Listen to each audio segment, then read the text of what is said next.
मेरी इज्जत, मेरा मान सम्मान, मेरी प्रतिष्ठा, सारा चीज मेरे हनुमान जी के चरणों में है। मेरी पत्नी को जेल भेजा गया, मैं इतना बड़ा अपराधी हो गया।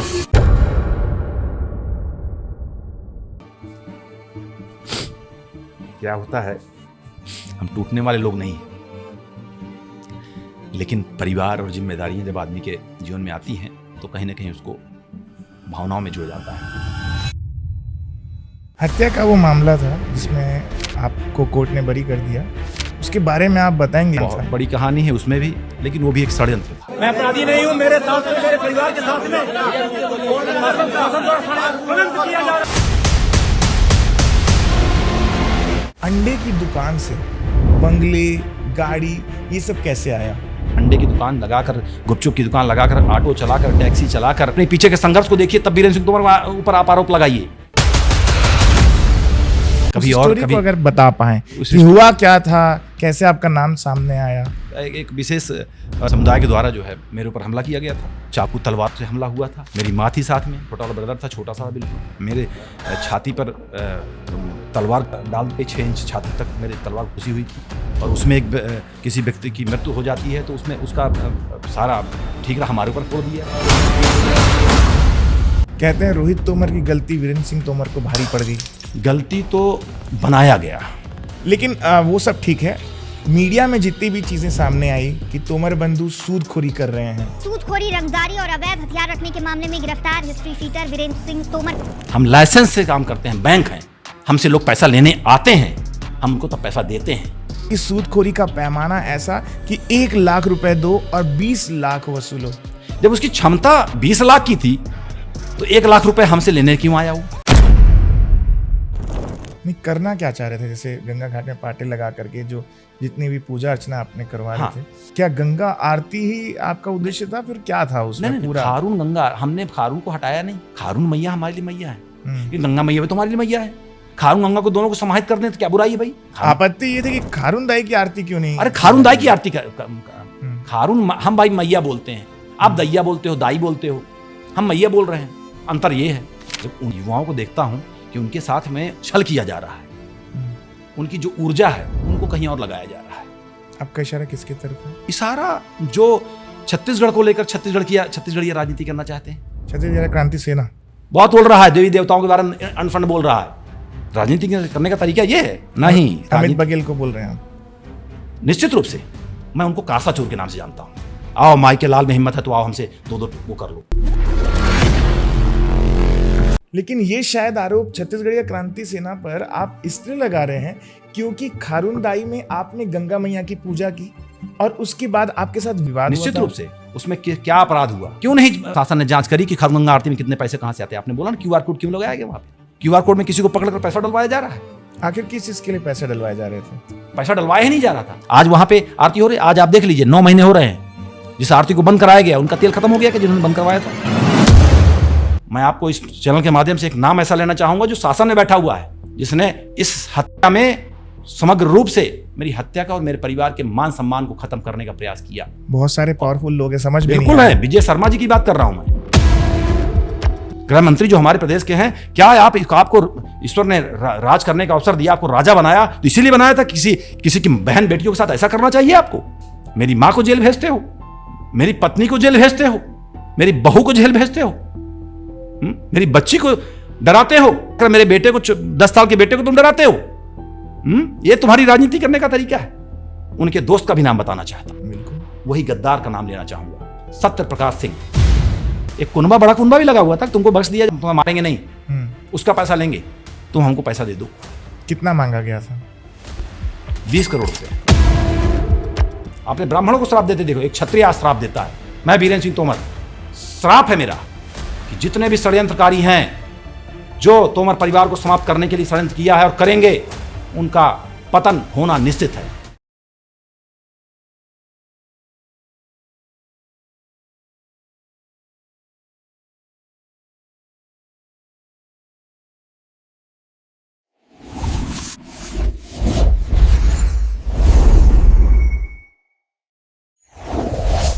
आज का पॉडकास्ट बेहद साधारण नहीं है।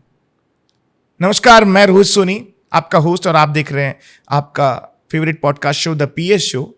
मैं इसलिए कह रहा हूं कि ये एपिसोड साधारण नहीं है, क्योंकि ये एपिसोड दरअसल कहानी है पैसों की। कहानी है पैसों के पीछे उस ताकत की, और ताकत के बाद उन आरोपों की दुनिया की, जहां एक नाम बार बार सामने आता है, वीरेंद्र सिंह तोमर। रायपुर की गलियों से उठी ये कहानी महज एक नाम नहीं बल्कि सवाल बनकर रह चुकी है, और सच कोई नहीं जान पाया है कि आखिर सूदखोरी के आरोप के बाद गिरफ्तारी, गिरफ्तारी के बाद जेल, और जेल के बाद अब जब बाहर आए हैं वीरेंद्र सिंह तोमर, तो लोगों के जहन में सिर्फ एक ही सवाल है कि आखिर पूरी कहानी है क्या। इसके पीछे की सच्चाई किसी को पता नहीं है। इसीलिए आज का एपिसोड बेहद खास है, और मैं बार बार कह रहा हूं साधारण नहीं है। आज पूरी सच्चाई बयां करेंगे खुद वीरेंद्र सिंह तोमर। हम शो में उनका स्वागत करते हैं। वीरेंद्र सिंह तोमर जी, जय जोहार, जय छत्तीसगढ़। जय जोहार, जय छत्तीसगढ़। जेल से बाहर आप अब आए हैं, उसके बाद अभी कितनी परिस्थितियां बदली है? देखिए, मैं तो समझता हूँ कि जो है परिस्थितियाँ आपने जेल से ही शुरुआत करी है, जो कि शुरुआत कहीं और से हुई। जेल भेजने उस पर आएंगे जरूर। जी जी। हाँ, तो जेल से आने के बाद में जब पहला कदम, जेल से पहला कदम वापस इस धरती में पड़ा, खुले आसमान पर, तो सिर्फ एक ही खुशी हुई कि मुझे मेरे सच की जीत हो गई। जिन लोगों ने मेरे लिए, मेरे परिवार ने जिस प्रकार से मेरे लिए लड़ाई लड़ी, इन चुनौतियों के सामने में हमने घुटने नहीं टेके, हमने सर नहीं झुकाया, और उसकी जीत हुई। वो पहली मुझे प्रसन्नता हुई कि हाँ, आज हमारी जीत हुई, सच की जीत हुई। उन सारे मामलों में आपको बरी नहीं किया गया। 2013 के मामले में आपको बरी भी कर दिया गया है जी।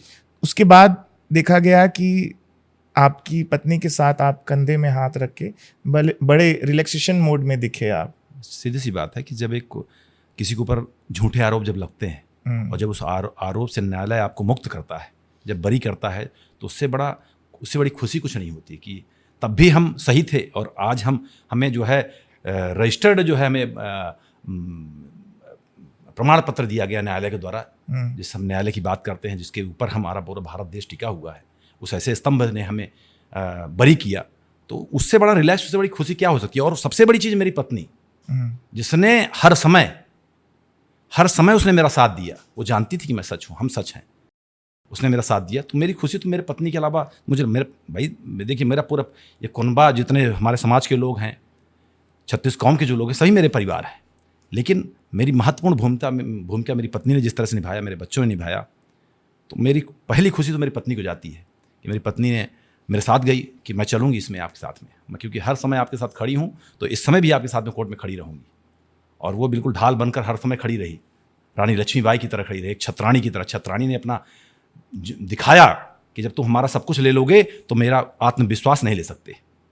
अच्छा, लोग ये भी जानना चाहते हैं कि आप कहाँ से हैं, आपकी पूरी स्टोरी, कि आप है कहाँ से, और छत्तीसगढ़ में आपका आना कब हुआ? देखिए, मैं भारत से हूँ, पहले तो मैं भारतीय हूँ। मुझे लगता है, मुझे गर्व है भारतीय होने पर। मैं इस भारत देश का नागरिक हूँ, इस संविधान को मानने वाला हूँ, कानून को मानने वाला हूँ। फिर अगर आती कि आपका जन्म कहाँ हुआ, हम कहाँ के हैं विषय नहीं रखता, आपका जन्म कहाँ हुआ। सीधी सी बात है, हमारे सनातन धर्म में जन्म का बहुत महत्व माना जाता है। तो मेरा जन्म उत्तर प्रदेश में हुआ। मैं मूल रूप से उत्तर प्रदेश का रहने वाला हूँ। मेरे पिताजी एमपी के रहने वाले थे। मेरे पिताजी का जन्म मध्य प्रदेश में हुआ, ठीक है। मेरे पूर्वजों का जो जन्म था वो मध्य प्रदेश में हुआ। मेरा जन्म उत्तर प्रदेश के फतेहपुर जिला के खागा, एक छोटे से कस्बे में एक तहसील है खागा, वहीं पे एक छोटा सा एक गांव है जिसे टेसाही कहा जाता है, वहाँ मेरा जन्म हुआ। और पिताजी हमारे किसान थे। किसान के साथ साथ उनका दूध का व्यवसाय था। पिताजी कम अल्प आयु में उनको बीमारी हो गई। बीमारी क्या हुई, वो जब रायपुर आए, छत्तीसगढ़ हमारे पिताजी आए एक्चुअल में। हमारे पिताजी आए 90 में, 90 में। परिस्थितियाँ, चूँकि किसान थे तो किसानों का आपने सुना ही होगा। एक गरीब किसान था तो हम भी गरीब किसान थे। पिताजी हमारे संघर्ष कर रहे थे, एक गरीब किसान थे हमारे पिताजी। पिताजी हमारे बहुत सीधे थे, बहुत मतलब, तो उनको बोले हम उनके एक रिलेटिव रहते थे यहाँ पे, तो उनके माध्यम से वो रायपुर आ गए। यहाँ उन्होंने बहुत सारी नौकरियाँ की। उसके बाद में 46 की उम्र में वो उनका जो है स्वर्गवास हो गया उनका। अब देखिए, एक पिता का आप एक परिवार के ऊपर से साया छिन जाना, आदमी, हम बड़े थे घर के, हमारे साथ में हमारी 2 बहनें और एक भाई, रोहित सबसे छोटा भाई। तो जिम्मेदारियां काफ़ी थी, पिता की सारी जिम्मेदारियां हमारे ऊपर में आ गई। संघर्ष की पराकाष्ठा थी, चुनौतियों की पराकाष्ठा थी। माँ का साथ था, माँ ने हरदम आशीर्वाद दिया, बेटा मैं तेरे साथ हूँ। माँ ने मेरा कभी हाथ नहीं छोड़ा। और मेरे पिता ने जब हमारे पिताजी का स्वर्गवास हुआ तो पिताजी ने मेरी माँ का ही हाथ पकड़ा कर मुझे बोला इनके मेरे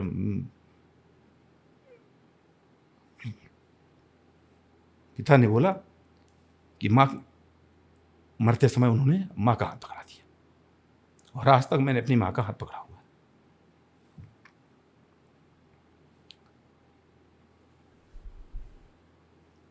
पानी ले और लीजिए। उनका आशीर्वाद मुझे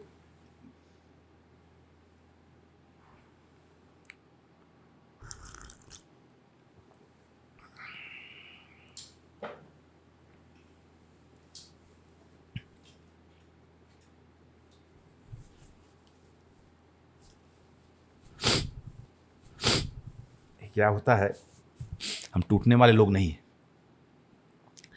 लेकिन परिवार और जिम्मेदारियां जब आदमी के जीवन में आती हैं तो कहीं ना कहीं उसको भावनाओं में जुड़ जाता है। परिवार आपकी अकड़ से नहीं चलता, ईगो से नहीं चलता, भावनाओं से चलता है। हम भी भावनात्मक व्यक्ति हैं। फिर पिताजी यहीं थे छत्तीसगढ़ में जब उनका स्वर्गवास हुआ।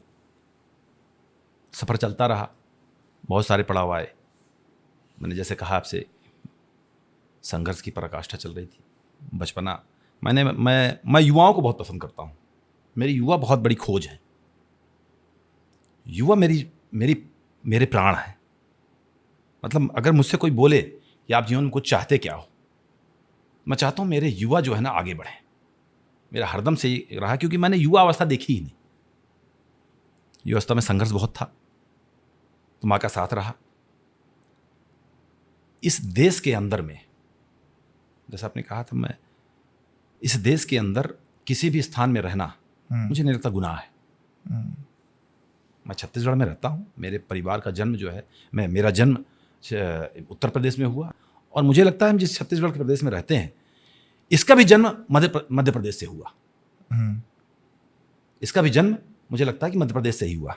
मध्य प्रदेश का एक अंग है, ये रहा है, मध्य प्रदेश का हिस्सा है। इसे जो है हमारे छत्तीसगढ़ को एक प्रदेश का दर्जा दिया गया, और हम उस प्रदेश में रहते हैं। सन 2000 में, हाँ, सन 2000 में छत्तीसगढ़ का जन्म हुआ। और मैं तो ये भी बोलूँगा, छत्तीसगढ़ की माता जो है मध्य प्रदेश है। मुझे तो ऐसा लगता है भाई। सूदखोरी का आरोप लगने से पहले आपके व्यवसाय की तरफ आते हैं। शुरू में पूरी जर्नी जानना चाहूँगा। लोग कहते हैं कि आपके अंडे की दुकान थी, उसके बाद साम्राज्य फैल गया। उसकी शुरुआत आप बताइए। अंडे की दुकान होना ये अपराध है। ये तो युवाओं को सीखना चाहिए कि वीरेंद्र सिंह तोमर जो अंडे की दुकान लगाकर, गुपचुप की दुकान लगाकर, ऑटो चलाकर, टैक्सी चलाकर, चाट लगाकर, ये लगा करके अपनी मेहनत से इसके पीछे का संघर्ष भी जानो। मैं हर युवा को बोलना चाहूंगा, तुम जिस स्थान पे हो, जिस स्थान पे तो अपने आप को सफल मानते हो, अपने पीछे के संघर्ष को देखिए, तब वीरेंद्र सिंह तोमर ऊपर आप आरोप लगाइए, या तोमर बंधुओं, तोमर परिवार के ऊपर आरोप लगाइए। पहले पीछे के संघर्ष को आप देखिए कि आपने कभी संघर्ष किया है, और जिन लोगों ने संघर्ष नहीं किया वही मेरे ऊपर आरोप लगाएं। और हर व्यक्ति, हर युवा, हर उस व्यक्ति के पीछे में, चाहे वो छोटा व्यक्ति छोटे रूप में सफल हो, चाहे बड़े रूप में सफल हो, संघर्ष की पराकाष्ठा जरूर होगी उसके हिसाब से। उसी तरह से मेरे ही हिस्से में संघर्ष बहुत था। और यहां तक सब क्या है, किसी का बंगला बन जाना ये कोई सफलता का पैमाना है ये? नहीं, सवाल ये किया जा रहा है कि अंडे की दुकान से बंगले, गाड़ी, ये सब कैसे आया? बंगला से किसी को दिक्कत नहीं थी, ऑफिस से दिक्कत नहीं थी। तो भाई पूरे छत्तीसगढ़ में एक ही बंगला था जो अवैध बना हुआ था, ऑफिस एक ही अवैध बना हुआ था, जिसको आप घुस करके एक कॉलोनी के अंदर तोड़ दिया। ये राजनीति थी, और राजनीति नहीं, इसे कूटनीति है। ये हमें समाप्त, हमारी मानसिक रूप से हमें समाप्त कर देने की रणनीति थी ये।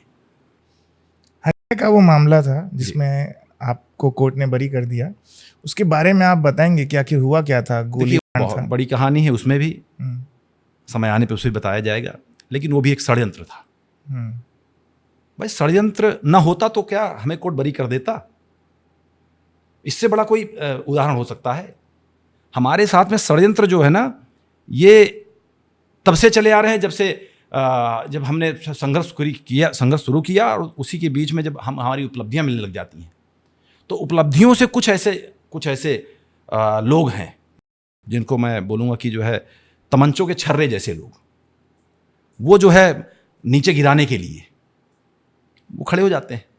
तो उसमें भी षड्यंत्र किया गया, लेकिन षड्यंत्र का 13 साल बाद देखिए, सच जो है सच ही होता है। समय लग सकता है, लेकिन सच होता है, ये मैं जान गया, और मैं सच के साथ खड़ा हूं, जनता जानती है। कोर्ट ने कहा साक्ष्य का अभाव में आपको बरी किया गया है, तो क्या साक्ष्य उस समय मिला था पुलिस को? किस आधार पर आपके ऊपर में क्या कुछ हुआ था? पूरी स्टोरी आप अगर बताएंगे लोगों के सामने। देखिए क्या होता है कि साक्ष्य मिले होते तो हम बरी ना होते, और भी लोग हो सकते थे उसमें, लेकिन फंसाया हम ही को जाना था, कभी और कभी। अगर बता पाएं कि हुआ क्या था, कैसे आपका नाम सामने आया? ईगरनेस है। कुछ एक विशेष जो है समुदाय के द्वारा जो है मेरे ऊपर हमला किया गया था, चाकू तलवार से हमला हुआ था। मेरी माँ थी साथ में, छोटा ब्रदर था छोटा सा। आप 13 साल पहले जाइए, देखिए किस छोटा वाला ब्रदर था, छोटा सा बिल्कुल, उसके ऊपर चाकू तलवार से हमला किया गया। मेरे छाती पर तलवार डाल दिए, 6 इंच छाती तक मेरे तलवार घुसी हुई थी। पीछे से पकड़कर हमला किया गया, 12 लोगों ने मिलकर मेरे ऊपर हमला किया, और उसमें किसी व्यक्ति की मृत्यु हो जाती है, तो उसमें उसका मेरे ऊपर आप जो है सारा ठीकरा हमारे ऊपर फोड़ दिया। उसमें कभी आपने जांच नहीं, उस तरह से जांच नहीं की आप, कि जिस आदमी को इतनी चोट लगी हुई है वो कैसे किसी की हत्या कर सकता है? क्या मुद्दा था जिसके तहत लड़ाई हुई? हम अपनी फैमिली के साथ में अपने परिवार के यहाँ गए हुए थे, हमारी सिस्टर की शादी हुई थी, वहाँ गए हुए थे। अब किसकी क्या प्लानिंग थी, हम जैसे गाड़ी से उतरे पीछे से लोगों ने पकड़ लिया। मुद्दा तो पब्लिक बना लेती है, मुद्दा हम नहीं देते, मुद्दा पब्लिक बनाती है, हमारे पत्रकार भाई बनाते हैं। देखिए उसमें अगर हम बहुत पीछे जाते हैं तो उसके लिए कभी हम जो है और चर्चा करेंगे, क्योंकि वो बड़ा ही गंभीर विषय था। वो गाड़ी से उतरते साथ 12 लोगों ने पकड़ लिया, 12 लोग पीछे से हमला करना चालू कर दिए। तो आदमी बचाव तो अपना करता ही है ना, बचाव करता है, बचाव हमने भी किया। बचाव का है कि हमारे ऊपर आरोप लगाया गया, लेकिन सच होता है। और मैं बता दूं आपको, बहुत सारे ऐसे लोग हैं जो छत्तीसगढ़ में एक जहर घोलने का काम कर रहे हैं, और लगभग वो सफल भी हो रहे हैं। मुझे बहुत तकलीफ होती है जब उन युवाओं को देखता हूं कि उनके साथ में छल किया जा रहा है, उनके जो है सम्मान को, उनकी जो ऊर्जा है उनको कहीं और लगाया जा रहा है। बड़ी तकलीफ होती है। आपका इशारा किसकी तरफ है? इशारा जो छत्तीसगढ़ को लेकर छत्तीसगढ़िया राजनीति करना चाहते हैं, वो सोचते हैं हम सफल हो जाएंगे। छत्तीसगढ़ क्रांति सेना, हाँ, कुछ ऐसे सेना वाले लोग हैं जो छत्तीसगढ़ के लोग छत्तीसगढ़िया बता करके राजनीति करना चाहते हैं। संभव नहीं है। आप किसी विशेष जाति और उसको लेकर के आप राजनीति नहीं, हर राज्य में है। अगर हम देखें तो क्षेत्रीय दल तो हर जगह है। दल होना गलत बात नहीं है। जैसे छत्तीसगढ़िया क्रांति सेना के साथ साथ हर राज्य में ऐसी पार्टियां हैं बिल्कुल होना चाहिए। जो अपनी राजनीति कहीं ना कहीं क्षेत्रवादी के उसमें घूम रही है, इर्द गिर्द घूम रही है, तो क्या गुनाह अगर बिल्कुल बिल्कुल कोई गुनाह नहीं है, लेकिन किसी जात समुदाय पर, किसी देवी देवताओं पर गलत टिप्पणी करना ये तो अपराध है, ये तो हत्या है। मैं समझता हूँ उसको, उनकी भावनाओं की हत्या, उनके जो धर्म से जुड़ी हुई चीजें वो तो उनकी हत्या है। भाई कोई किसी भगवान को मानता है, कोई किसी देवी देवताओं को मानता है, उनके बारे में आपको कौन सा अधिकार दिया किसी ने कि जो है उनके बारे में आप गलत बोलें? किसने अधिकार दिया आपको? छत्तीसगढ़ महतारी को कोई अगर मैं बोलता हूँ, मैं वीरेंद्र सिंह तोमर, मैं इस बात को वचन देता हूँ, छत्तीसगढ़ महतारी के बारे में कोई एक शब्द गलत बोलता हूँ, मेरे अंदर उतनी क्षमता है कि हम उसका सर अलग कर सकते हैं धड़ से। छत्तीसगढ़ महतारी हमारे लिए सब कुछ है, लेकिन दूसरे की देवी देवता भी हमारे लिए सब कुछ है, दूसरे की देवी देवता भी हमारे लिए सब कुछ है।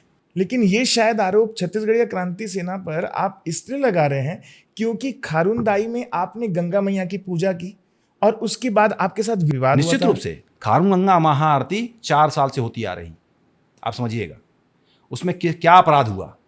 लोगों ने अलग अलग तरह से भ्रांतियां फैलाई, कैमरा लगा दिए गए।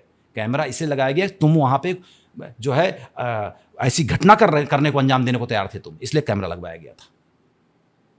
पूरे क्यों नहीं शासन ने जांच करी कि खारूगंगा आरती में कितने पैसे कहां से आते हैं? आपने बोला ना क्यूआर कोड क्यों लगाया गया वहां पे? क्यूआर कोड की बात है, क्यूआर कोड क्यों लगाए ना, उस जांच करें ना उसकी। क्यूआर कोड लगाया गया है, आदमी स्वच्छता साफ सुथरा काम करने के लिए क्यूआर कोड, क्यों बैंक में आदमी अकाउंट रखता है? क्यूआर कोड लगाना क्या गुनाह है? जितने भी आप देख लीजिए, आप वीरेंद्र सिंह तोमर का गुनाह हो गया क्यूआर कोड लगा देना। क्यूआर कोड में किसी को पकड़कर पैसा डलवाया जा रहा है। आखिर किस चीज के लिए पैसे डलवाए जा रहे थे? पैसा डलवाया ही नहीं जा रहा था, तो क्यूआर कोड इसलिए लगाया गया था। देखिए आप भी समझते हैं कि जब कोई धर्म का कार्य होता है तो वीरेंद्र सिंह तोमर के घर का कार्य नहीं है, वो एक जनमानस का कार्य है, एक सनातन धर्म का कार्य है, एक धर्म का कार्य है जिसमें सबकी सहभागिता होनी चाहिए। 1 रुपये, मैं तो बोलता हूँ 1 रुपये लेता हूं मैंने उसकी कैंपेनिंग करवाई थी, 1 रुपये दीजिए आप। क्यों? क्योंकि आप जब किसी से जुड़ते हैं तो आप अगर आर्थिक रूप से भी जुड़ते हैं तो भावनाएं आपकी और प्रबल हो जाती हैं उस संस्था से, उस कार्य से। लाखों लोग, लाखों करोड़ों हजार रुपए ले रहे हैं, कौन नहीं ले रहा है? कौन सा ऐसा धर्मावलंबी व्यक्ति है जो पैसे ना ले रहा हो? पहला काम वही करता, पैसा लेने काम करता है, बाद में बाकी चीज बताता, पहले पैसे लेता है। हमने तो पहले लगाया। अब पूछा जाएगा लगाया कहां से? बिल्कुल पूछा जाएगा लगाया कहां से? अरे भाई लगाया कैसे, हमने शुरुआत करी उसको देखो, उसकी शुरुआत तो देखो, कितनी निरी हालत में हमने उस गंगा घाट की हमने शुरुआत करी। वहां से छोटे छोटे पाटे लगा करके हमारे ब्राह्मणों ने बोला हम आपके साथ में हैं, हम देंगे 2 रुपये आपको, हम देंगे 10 रुपये आपको, आइए आप करिए, बहुत अच्छा कार्य है। शुरुआत वहां से हुई उसकी। नहीं, करना क्या चाह रहे थे? जैसे गंगा घाट में पाटे लगा करके जो जितनी भी पूजा अर्चना आपने करवा रहे थे, तो क्या गंगा आरती ही आपका उद्देश्य था, फिर क्या था उसमें? नहीं, पूरा खारून गंगा, हमने खारून को हटाया नहीं। खारून मैया हमारे लिए मैया है, ये गंगा मैया भी तो हमारे लिए मैया है। खारून गंगा को दोनों को समाहित कर दें तो क्या बुराई है भाई? खारून गंगा हम बोल रहे हैं, खारून का नाम तो हटा नहीं रहे हम, छत्तीसगढ़ का नाम तो नहीं हटा रहे। आपत्ति ये थी कि खारूनदाई की आरती क्यों नहीं? अरे खारूनदाई की आरती खारूनदाई ही है। खारून हम भाई मैया बोलते हैं, आप दैया बोलते हो, दाई बोलते हो, हम मैया बोल रहे हैं, अंतर ये है। अरे भैया या तो हमसे दाई ही बोलवा लो या तो आप मैया बोल लो, अंतर क्या? क्यों लड़ाई किस बात की? ये लड़ाई किस बात की? आप मतलब लड़ाई करके राजनीति करना चाहते हो आप? इस मुद्दे से आपको जानता कौन था? मैं तो जानता हूं। आपने वीरेंद्र सिंह तोमर पर राजनीति करी, आपको तो हमारा धन्यवाद देना चाहिए कि राजनीति आप राजनीति करने की जो कोशिश कर रहे थे ना, वो वीरेंद्र सिंह तोमर के दम पर कर रहे थे आप। और उसी मामले से शायद आप ज्यादा विवादित हो गए और उसके बाद में षड्यंत्र तो वहीं से शुरू हुआ। देखिए वही है, जब आप बात बोलते तो चीजें वहां से वहां उठकर कहीं और आ जाएंगी। षड्यंत्र इसके पहले शुरू हुआ, बता दूं मैं आपको। षड्यंत्र वहां से शुरू हुआ, बिल्कुल सही बात। षड्यंत्र वहीं से चालू हुआ, गंगा आरती का विरोध करवाना। लेकिन उसके पहले का भी एक रहस्य है। हम आने वाले समय में छत्तीसगढ़ उत्तर भारतीय सम्मेलन करने जा रहे थे, जिसकी भनक शासन प्रशासन सबको लग गई। छत्तीसगढ़ उत्तर भारतीय सम्मेलन करने जा रहे थे, एक बृहद सम्मेलन हो जिसमें लाखों लाख लोग उस कार्यक्रम में होते, और मुझे पूरा विश्वास था मुझे कि लाखों लोग उस कार्यक्रम में पहुंचते और छत्तीसगढ़ का मान सम्मान बढ़ता उसमें। हमने कभी भी किसी भी कार्यक्रम में हमने कभी भी छत्तीसगढ़ से जुड़े लोगों का कभी जो है उनके साथ में हमने असम्मान की भावना से हमने कभी नहीं देखा उनको, ना हमने कभी कोई ऐसी कोई घटना करी कि जिससे जो है उनके उसमें कोई लांछन लगा सके। हमने हरदम छत्तीसगढ़ का गौरव बढ़ाने का कार्य किया और करते रहेंगे। ये सब तो चलता रहेगा, ये सब कुछ नहीं है। ये राजनीतिक प्रतिद्वंद्विता है, ये हमें गिराने की कोशिश करें, हम गिरने वाले नहीं हैं, हम तो और प्रबल होकर आगे बढ़ेंगे। तो शुरुआत वहीं से हुई। लेकिन क्वेश्चन मेरा ये है कि आपकी राजनीति भी एक तरीके से आपने शुरुआत कर दी अपने तरीके से, उस तरीके को आप जो नाम दे दें, और छत्तीसगढ़ीय क्रांति सेना ने पहले से ही छत्तीसगढ़ीयवाद से ही राजनीति की है। तो अपनी अपनी विचारधारा है, अपनी अपनी। हमने खारून गंगा को लेकर राजनीति, उसमें राजनीति क्या है? उसमें लाखों, आप सर्वे करवा लीजिए, आप सर्वे करो, 2 सर्वे करवाइए आप। एक खारून गंगा आरती होनी चाहिए कि नहीं होनी चाहिए और करना कैसे चाहिए, वीरेंद्र सिंह तोमर का या खारून गंगा महाआरती का नाम आएगा उसमें। खारून गंगा महाआरती महादेव घाट जनसेवा समिति जो है ना, उसी का नाम आएगा आपको। आज वहां पे आरती हो रही, आज आप देख लीजिए 9 महीने हो रहे हैं जिस आरती को बंद कराया गया, उनका तेल खत्म हो गया, कि जिन्होंने बंद करवाया था उनका तेल खत्म हो गया, उनके दिए का तेल खत्म हो गया, आरती बंद हो गई वहां पे। आज आप देखिए जाकर वहां क्या हाल हो गया है खारून नदी तट का। आज खारून नदी तट का आप हाल देखिए, फिर उसी तरह से बद से बदतर स्थिति हो गई। हमने तो वहां पे हत्याएं होती थी, बलात्कार होते थे, वहां पे लड़कियां बैठ करके नशा करते थे लोग, नशेड़ी वहां पे चारों तरफ फैले रहते थे उस महादेव घाट के पीछे वाले हिस्से में, जहां पे खारून तट का हम नाम देते, जिसको हम खारून दाई बोलने लग गए। इसके पहले आपने दाई नहीं बोला। आप कहां थे दाई बोलने वाले भाई? आप कहां थे बप्पा? तब आपने दाई नहीं बोला। जब खारून गंगा महाआरती बड़ा रूप लेने लग गई, वीरेंद्र सिंह तोमर की संस्था बड़ा रूप लेने लग गई, तो आपको लगा कि अब राजनीति चमकाने का समय आ गया है। चलिए पहुंचिए वहां पे, इनका विरोध करिए तुरंत चल करके। 100 लोगों 50 लोगों को ले लिया आपने, विरोध चालू कर दिया उसका। विरोध इस चीज का भी था कि वहां पर यूपी के पंडितों को बिठाया जा रहा था, जबकि छत्तीसगढ़ में बहुत सारे पंडित। आप छत्तीसगढ़ और यूपी कैसे आप डिसाइड करोगे कि छत्तीसगढ़ का ब्राह्मण है, ये छत्तीसगढ़ का ये यूपी का ब्राह्मण है? कैसे डिसाइड करोगे आप? मैं उन सब छत्तीसगढ़ वासियों से पूछना चाहता हूं, आप डिसाइड कैसे करोगे छत्तीसगढ़ का ब्राह्मण है और ये यूपी का ब्राह्मण है? वही डिसाइड करें। ब्राह्मण के चेहरे में आप कौन सा आप नूर देखोगे जब आप समझोगे कि ये छत्तीसगढ़ का ब्राह्मण है और ये यूपी का ब्राह्मण है? नहीं, छत्तीसगढ़ में भी संतों की कमी नहीं है, छत्तीसगढ़ में ब्राह्मणों की कमी नहीं है। यहाँ पे संत हुए संत पवन दीवान जी बहुत महान और बहुत बड़े संत थे, और ये जो आप वहां पर पार्टी में बिठाए थे सब यूपी के संत थे। और जिनको यूपी का है, लेकिन गौरव किसका बढ़ाया उन्होंने? कहीं ना कहीं उनका नाम जो है छत्तीसगढ़ में लिया जाता, बड़ा सम्मान से लिया जाता होगा। गलत भ्रांतियां हैं, जहर घोलने का काम किया जा रहा है। और युवाओं को मैं खासकर बोलना चाहूंगा इस विषय में, युवा इनके बहकावे में ना आए। ये आपके साथ में जहर घोलकर आपको समाप्त करने का तरीका है, ये राजनीति करने का तरीका नहीं है। राजनीति आप निष्पक्षता से करिए, राजनीति आप विचारों से करिए, राजनीति आप सच्चाई से करिए, राजनीति आप जनसेवा करके करिए, राजनीति आप समाज सेवा करके करिए। राजनीति का मतलब वो होता है, आप किसी के धर्म समुदाय और किसी देवी देवताओं को गलत बोलकर राजनीति कर लोगे आप, हैं? वो दिन दूर नहीं जब हनुमान जी गदा चलाएंगे और तुम जैसे राजनेताओं का जो है नरसंहार करेंगे। हमारी कोई क्षमता नहीं है, क्षमता तो ईश्वर है। हनुमान जी हैं, श्री राम जी हैं, कृष्ण जी हैं, बंजारी माई हैं, शीतला माई हैं, खारून माई हैं, महादेव भगवान हैं। हम उन्हीं के बस पर तो उछल कूद मचा रहे हैं। हमको कोई हरा नहीं सकता, डरा सकता है, हरा नहीं सकता। अपन उस जगह पर थे जहां पे आप बता रहे थे कि अंडे की दुकान से लेकर के आपने व्यवसाय किया, तो लोगों का क्वेश्चन भी है और जनमानस जानना भी चाहेगा कि उसके बाद से आपका व्यवसाय कैसे बदला। बंगले गाड़ियों की आपने बात कही, सोने की बात कही, तो ऐसा कौन सा बिजनेस आप कर रहे हैं जिसमें आपको इतना सफलता मिली? इतना कितना मतलब जो भी आपके पास दिख रहा है ना, जो दिख रहा है। किसी घर में 700 ग्राम सोना होना, मुझे लगता है आपके यहाँ भी 700 ग्राम सोना होगा, क्योंकि आप पुराने यहाँ के, मुझे नहीं लगता कि आप पुराने ही होंगे, आप यहाँ के छत्तीसगढ़ के हैं तो पुराने आप गौंटिया ही होंगे, और गौंटियों के पास 700 ग्राम सोना ना हो, ऐसा हो नहीं सकता। तो मेरे पास 700 ग्राम सोना पाया गया मेरे घर पे। 700 ग्राम सोना, 700 ग्राम सोना। मेरी माँ, मेरी बहू, मेरी पत्नी, मेरी बिटिया, तो ऐसे का 9 लोगों का संयुक्त परिवार, उसमें 700 ग्राम सोना का मिलना। जमीन का, मेरे बंगले का पेपर मिलना। शौक करना बुरी बात है क्या?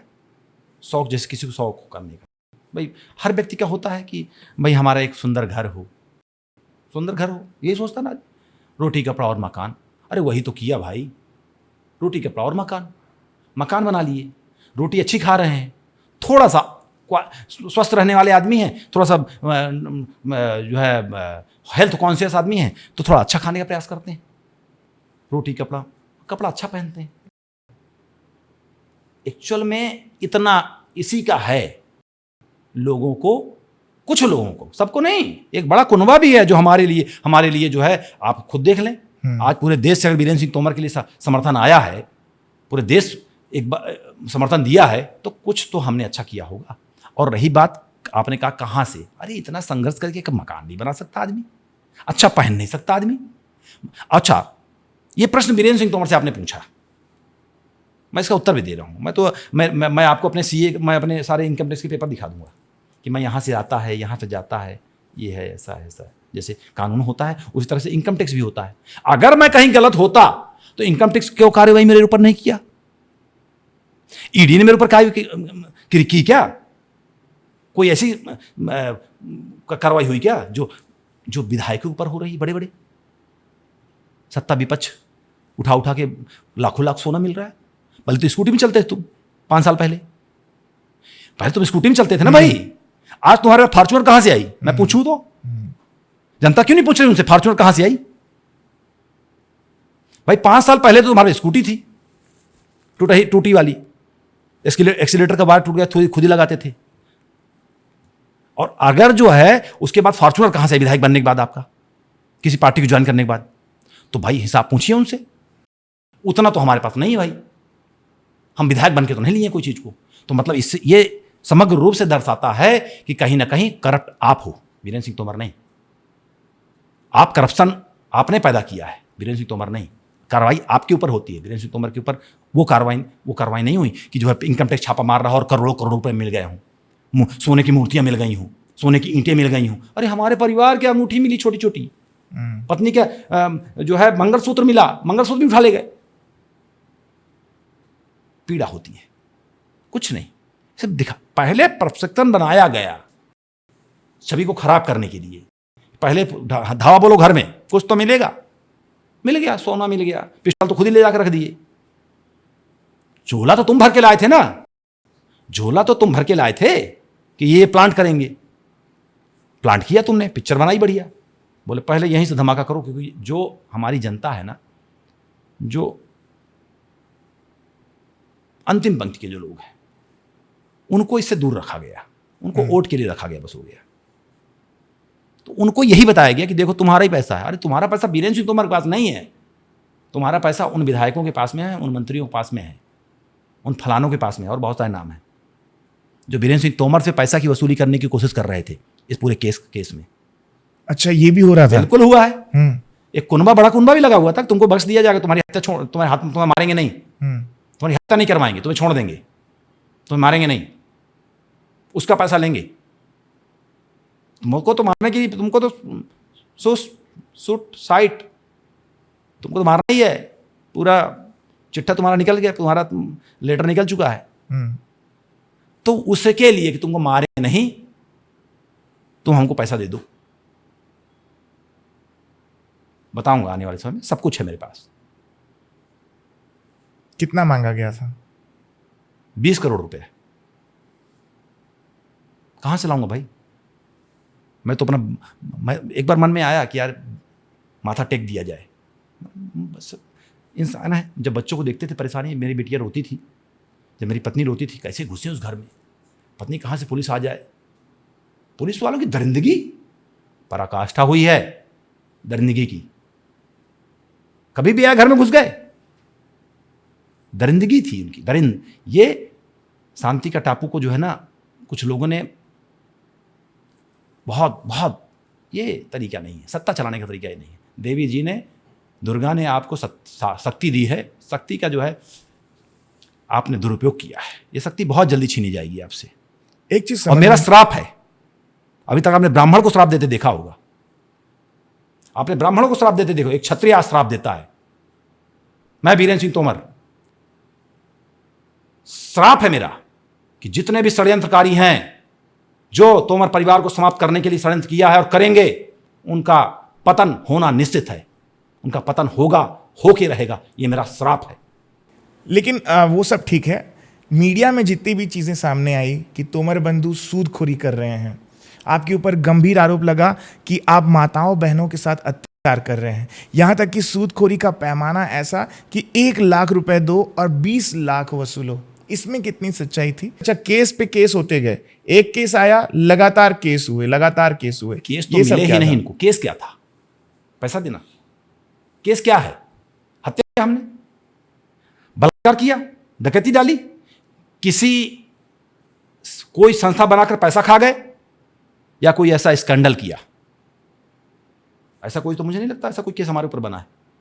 हमारे ऊपर केस बना पैसा देने का। ये हमारा अपराध है।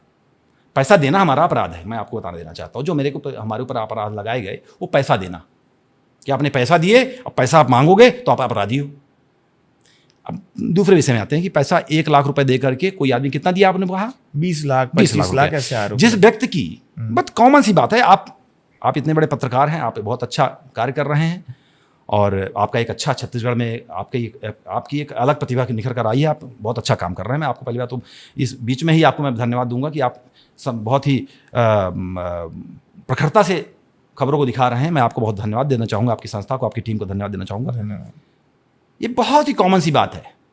कोई व्यक्ति 1 लाख रुपए लेकर के 20 लाख रुपए देता है। जब उसकी क्षमता 20 लाख की थी तो 1 लाख रुपए हमसे लेने क्यों आया? वो उसकी क्षमता 20 लाख की थी तो हमसे जरूरत क्या पड़ी उसको भी 1 लाख रुपए लेने की? ये बहुत कॉमन सी बात है। मैं इसमें कोई सफाई देने की बात नहीं है मुझे। ये हर व्यक्ति सोचे इस बात पे, जो हमारे बारे में गलत कंटेंट लिखता है, बोलता है, वीडियो बनाता है, वो सोचे ना भाई कि कभी आपने आपकी क्षमता 1 लाख 10-20 लाख रुपए की है तो आप किसी से 1 लाख रुपए लेने जाओगे? मैं आपसे पूछता हूं, प्रश्न मुझे करना नहीं चाहिए क्योंकि प्रश्न करने आप बैठे हैं, लेकिन फिर भी मैं आपसे पूछता हूं कि कभी आपका 20 लाख रुपए हो तो आप वीरेंद्र सिंह तोमर से या किसी व्यक्ति से आप 1 लाख रुपए लेने आओगे? बस हाँ नाम जवाब दे दीजिए बस। ऑब्वियसली नहीं, लेकिन ये कहना था कई लोगों का कि हमारी जरूरत थी तब हम गए, वीडियो में कहते हुए नजर आए। अब उनकी पृष्ठभूमि पे कोई नहीं गया, जांच इतनी कोई नहीं किया कि आखिर वो क्यों गया, बात तो कैसे गया। तो जांच किए बिना आप क्यों हमारे ऊपर कार्रवाई कर रहे हो भाई? बात तो यही है ना। 2 चीजें हैं कि एक तो बाइश थी कार्रवाई तो बाइश थी। आपने कहा कि हम बैंक की तरह वसूली करते हैं। वसूली नहीं करते, बैंक की तरह हम बैंक हैं। रिकवरी जो भी हमको आपने सरकार ने ही लाइसेंस दिया हुआ है काम बैंक की तरह काम करने का, पैसा देने का लाइसेंस है हमारे पास में। लाइसेंस है हमारे पास में। आप जब बोले हम उसकी आपको भेज देंगे, हमारे पास लाइसेंस है उसका, हम वो काम कर रहे हैं। लोग हमसे पैसे लेने आ रहे हैं, हमारे घर में आ रहे हैं, हम किसी घर थोड़ी जा रहे हैं पैसा देने के लिए। साहूकारी लाइसेंस है क्या? बिल्कुल एग्जैक्टली। बैंक जो उसी को तो भाई साहूकार कौन होता? हम सूदखोर नहीं, हम साहूकार हैं। हम सूदखोर नहीं, ये सूदखोर तो लोगों ने नाम दे दिया, लोगों ने बाइस्ट चलाया सूदखोर। अरे हमको वो भी उसमें भी आनंद आ रहा है। हम देखिए बता दें, जो लोग बोलते हैं ना हम आनंदित रहते हैं, बहुत आनंद वाले आदमी हैं, अब तो ऐसे भी कुछ बचा नहीं, अब आनंद के अलावा कुछ बचा ही नहीं है। जो पैसे सब सरकार ले गई, जो सोना था पैसे सरकार ले गई, डकैती तो सरकार ने डाली हमारे ऊपर, हमारे घर में। डकैती किसने डाली? डकैत तो सरकार ने डलवाई हमारे ऊपर सुनियोजित तरीके से। हमारे घर में एक मैं बोलता हूं कि एक झापड़ किसी को मारने के बाद में आपके घर में डकैती डाल दी जाए, प्रशासन आपके यहाँ 100 पुलिस वाले भेज दे और आपके यहाँ जो आपके पत्नी का, आपके बच्चों का, आपकी छोटी छोटी अंगूठियां जो आपने सोना समेट कर रखा उसको उठा ले जाए, आपने जो 1 नंबर की प्रॉपर्टी रखी उसको उठा ले जाए, जो आपका 1 नंबर का पैसा उसको उठा ले जाए, आपके यहाँ क्या बोलते हैं हथियार प्लांट कर दिए जाए। ये तो फिर तो भैया क्या कर सकते हैं, सरकार है भैया। हम तो बहुत छोटे, हम क्या हैं? हम तो एक छोटे से व्यक्ति हैं और वो दिखा भी आपको। सरकार किसी को चाहे निस्तो नाबूद करना तो करने की कोशिश करी। हमारे यहाँ डकैती, हमारे सोना उठा ले गए, हमारा पैसा उठा ले गए। कहीं कोई जांच में कहीं कुछ आया क्या गलत? आप क्यों नहीं दिखाए उस चीज को? ये सोना कहाँ से क्यों सोना जो है गलत तरीके से पाया गया था, ये पैसा ये गलत तरीके से पाया गया था, ये इनकम टैक्स के दायरे में नहीं आता है। आप हमारी गाड़ी उठा ले गए, हमारे नाम से जो हमारे यहाँ जो लोग आए थे, हमारे यहाँ गाड़ी खड़ी थी जिनकी नाम से गाड़ी थी, वो आए थे उनकी गाड़ी उठा ले गया। अरे कोई चोरी की गाड़ी मिली क्या? क्यों ले गए भाई उसको? क्या हमने सरकार का पैसा खाया था या हमने जनता का पैसा खाया था? हमने पैसा दिया था, ये हमारा गुनाह था, हमने पैसा दिया था। तो वो सारे जो पैसे थे वो 1 नंबर में थे, तो आप वापस लेने की प्रक्रिया चालू कर दी? एग्जैक्टली। लेने क्यों नहीं लेंगे, छोड़ेंगे थोड़ी ना। और तब भी हम लेने की प्रक्रिया में मान लीजिए थे, हम किसी का चेक बाउंस केस लगा, हम आपको एक केस बताएं, एक व्यक्ति है जिसने पैसा लिया, 5 साल से पैसे नहीं दिया, आया ही नहीं, भाग गया, हमने चेक लगा दिया उसका, हमने कंप्लेन कर दी, उस पर कार्रवाई नहीं हुई। वो सब चिट्ठा है हमारे पास में, सारा चिट्ठा है। और ये कोई सोच ले कि कोई बचेगा, ये कानून है, कानून का डंडा वीरेंद्र सिंह तोमर के ऊपर अगर तुमने चलवाया है तो आने वाले समय में तुम तैयार रहना, अपनी पीठ को मजबूत रखना। मैंने तो झेल लिया, मेरे परिवार ने झेल लिया, अब तुम्हारी बारी है। कानून कानून है, ये भारत देश का संविधान और कानून हम मानते हैं और तुमको भी मनवाएंगे। कानून से ही लड़ेंगे बिल्कुल, या फिर 100% कानून से लड़ेंगे, 100% बिल्कुल। जैसे तुम सुनियोजित तरीके से लड़ रहे थे, हम कानून की शरण में जाकर सुनियोजित तरीके से लड़ेंगे। कानून का डंडा लगेगा और सबको लगेगा, जितने षड्यंत्रकारी हैं, जितने षड्यंत्रकारी इसमें, अगर किसी जितने भी वो ना सोचें कि हम सफल हो गए, सफल तो हम हुए हैं। तुमने हमें मजबूत, हम इसी से बचते थे कि हमारी इज्जत, मान सम्मान, मेरा मान सम्मान, मेरा प्रतिष्ठा यार बची रहे। हम कभी किसी, हरदम हाथ जोड़े पैर छुए घूमते रहते थे, या समाज एक हो जाए, लोग एक हो जाए, धर्म का काम हो, धर्म का झंडा बुलंद रहे। लेकिन तुमने तो हमारे ऊपर ही हमला कर दिया, हमारा सब कुछ छीन लिया तुमने। हाँ, साजिश थी हत्या करने की वीरेंद्र सिंह तोमर के लिए। ये आप लोगों को छोटा लग रहा होगा, इसके पीछे की जो साजिश थी ना, वो हत्या की साजिश थी। इसके बारे में कोई जानता ही नहीं। आपकी? हाँ, निश्चित रूप से मैं आपको बताऊंगा इसके बारे में कैसे। मैं तो सरेंडर करने आ रहा था, इनको भनक लग गई, इनको भनक लग गई, सरेंडर करने आ रहा है। ये हमें चाहते थे क्या हमको पड़ा? हम तो सरेंडर करने आ रहे थे। उस समय हमें, इनको भनक लग गई कि सरेंडर करने आ रहा है। और जब मुझे अरेस्ट किया गया, तब अपने आकाओं से पूछा गया कि क्या करना है इसका। जब इनको पता चला कि इसकी हत्या कर दी है तो पूरा देश जलेगा, पूरा देश जला, और जला।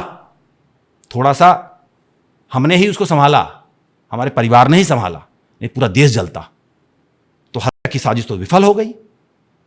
अब क्या किया जाए? बोले इसके मान सम्मान में चोट पहुंचाओ, इसको बेड़ी लगाओ और पूरे शहर में इसको जो है, इसके मान सम्मान को चूर चूर करो। मुझे मेरे ही शहर पर, पहले तो मुझे मेरे ही प्रदेश से मुझे भगाया गया, षड्यंत्र रूप में भागा नहीं, मैं तो कानून के, और ये भागा नहीं है, मैं जिस कानून पर विश्वास करता हूं, जिस संविधान पर विश्वास करता हूं, मैं उसकी शरण में था। आज भी हत्या का प्रयास किया जा रहा है, कोई शब्दों से हत्या करता है, कोई वीडियो बनाकर हत्या करता है, वो सब हत्यारे हैं, सफल नहीं हो पाए। हनुमान जी साथ थे मेरी माँ मेरे साथ थी, मेरी पत्नी मेरे साथ थी, मेरी बेटी 14 साल की बेटी मेरे साथ थी, मेरा बेटा साथ था, मेरी बहू मेरे साथ थी, मेरा समग्र परिवार मेरे साथ था, मेरे हनुमान जी, मेरे श्री राम जी मेरे साथ थे, मेरे कृष्ण जी मेरे साथ थे। हरा नहीं पाए। और मैं आपको इस चैनल के माध्यम से एक नाम ऐसा लेना चाहूंगा जो शासन में बैठा हुआ है, जिसने इस हत्या में समग्र रूप से सुनियोजित तरीके से मेरी हत्या का और मेरे परिवार के मान सम्मान को खत्म करने का प्रयास किया। किसकी बात कर रहे हैं आप? निश्चित रूप से जो सबसे पावरफुल व्यक्ति हैं इस छत्तीसगढ़ के, जिनको हम आदरणीय, जिनको हम लोगों ने, सनातन धर्म ने मिलकर के उनको उस पद पर बैठाया, हम सब ने मिलकर उनको पद में बैठाया, लेकिन आज वो हमारी हत्या की साजिश रच दी है, हमारे मान सम्मान के ऊपर खेल कर गए। बहुत सारे पावरफुल लोग हैं, समझ में बिल्कुल है। विजय शर्मा जी की बात कर रहा हूं मैं, गृह मंत्री जो हमारे प्रदेश के हैं। क्या आपको ईश्वर ने राज करने का अवसर दिया, आपको राजा बनाया, तो इसीलिए बनाया था किसी की बहन बेटियों के साथ ऐसा करना चाहिए आपको? किसी की पत्नी के साथ में उसकी इज्जत तार तार कर दो, जेल में डाल दो। मेरी मां को जेल भेजते हो, मेरी पत्नी को जेल भेजते हो, मेरी बहू को जेल भेजते हो, मेरी बच्ची को डराते हो, किनारे बैठाकर तुम्हारा प्रशासन आता है और किनारे बैठाकर मेरे बेटे को, 10 साल के बेटे को तुम डराते हो। ये तुम्हारी राजनीति करने का तरीका है। 14 साल की बेटी जिसका तुमने उसे बदतमीजी से बात की, मेरी इज्जत को तार तार करने का तुम्हारे प्रशासन ने, शासन ने काम किया।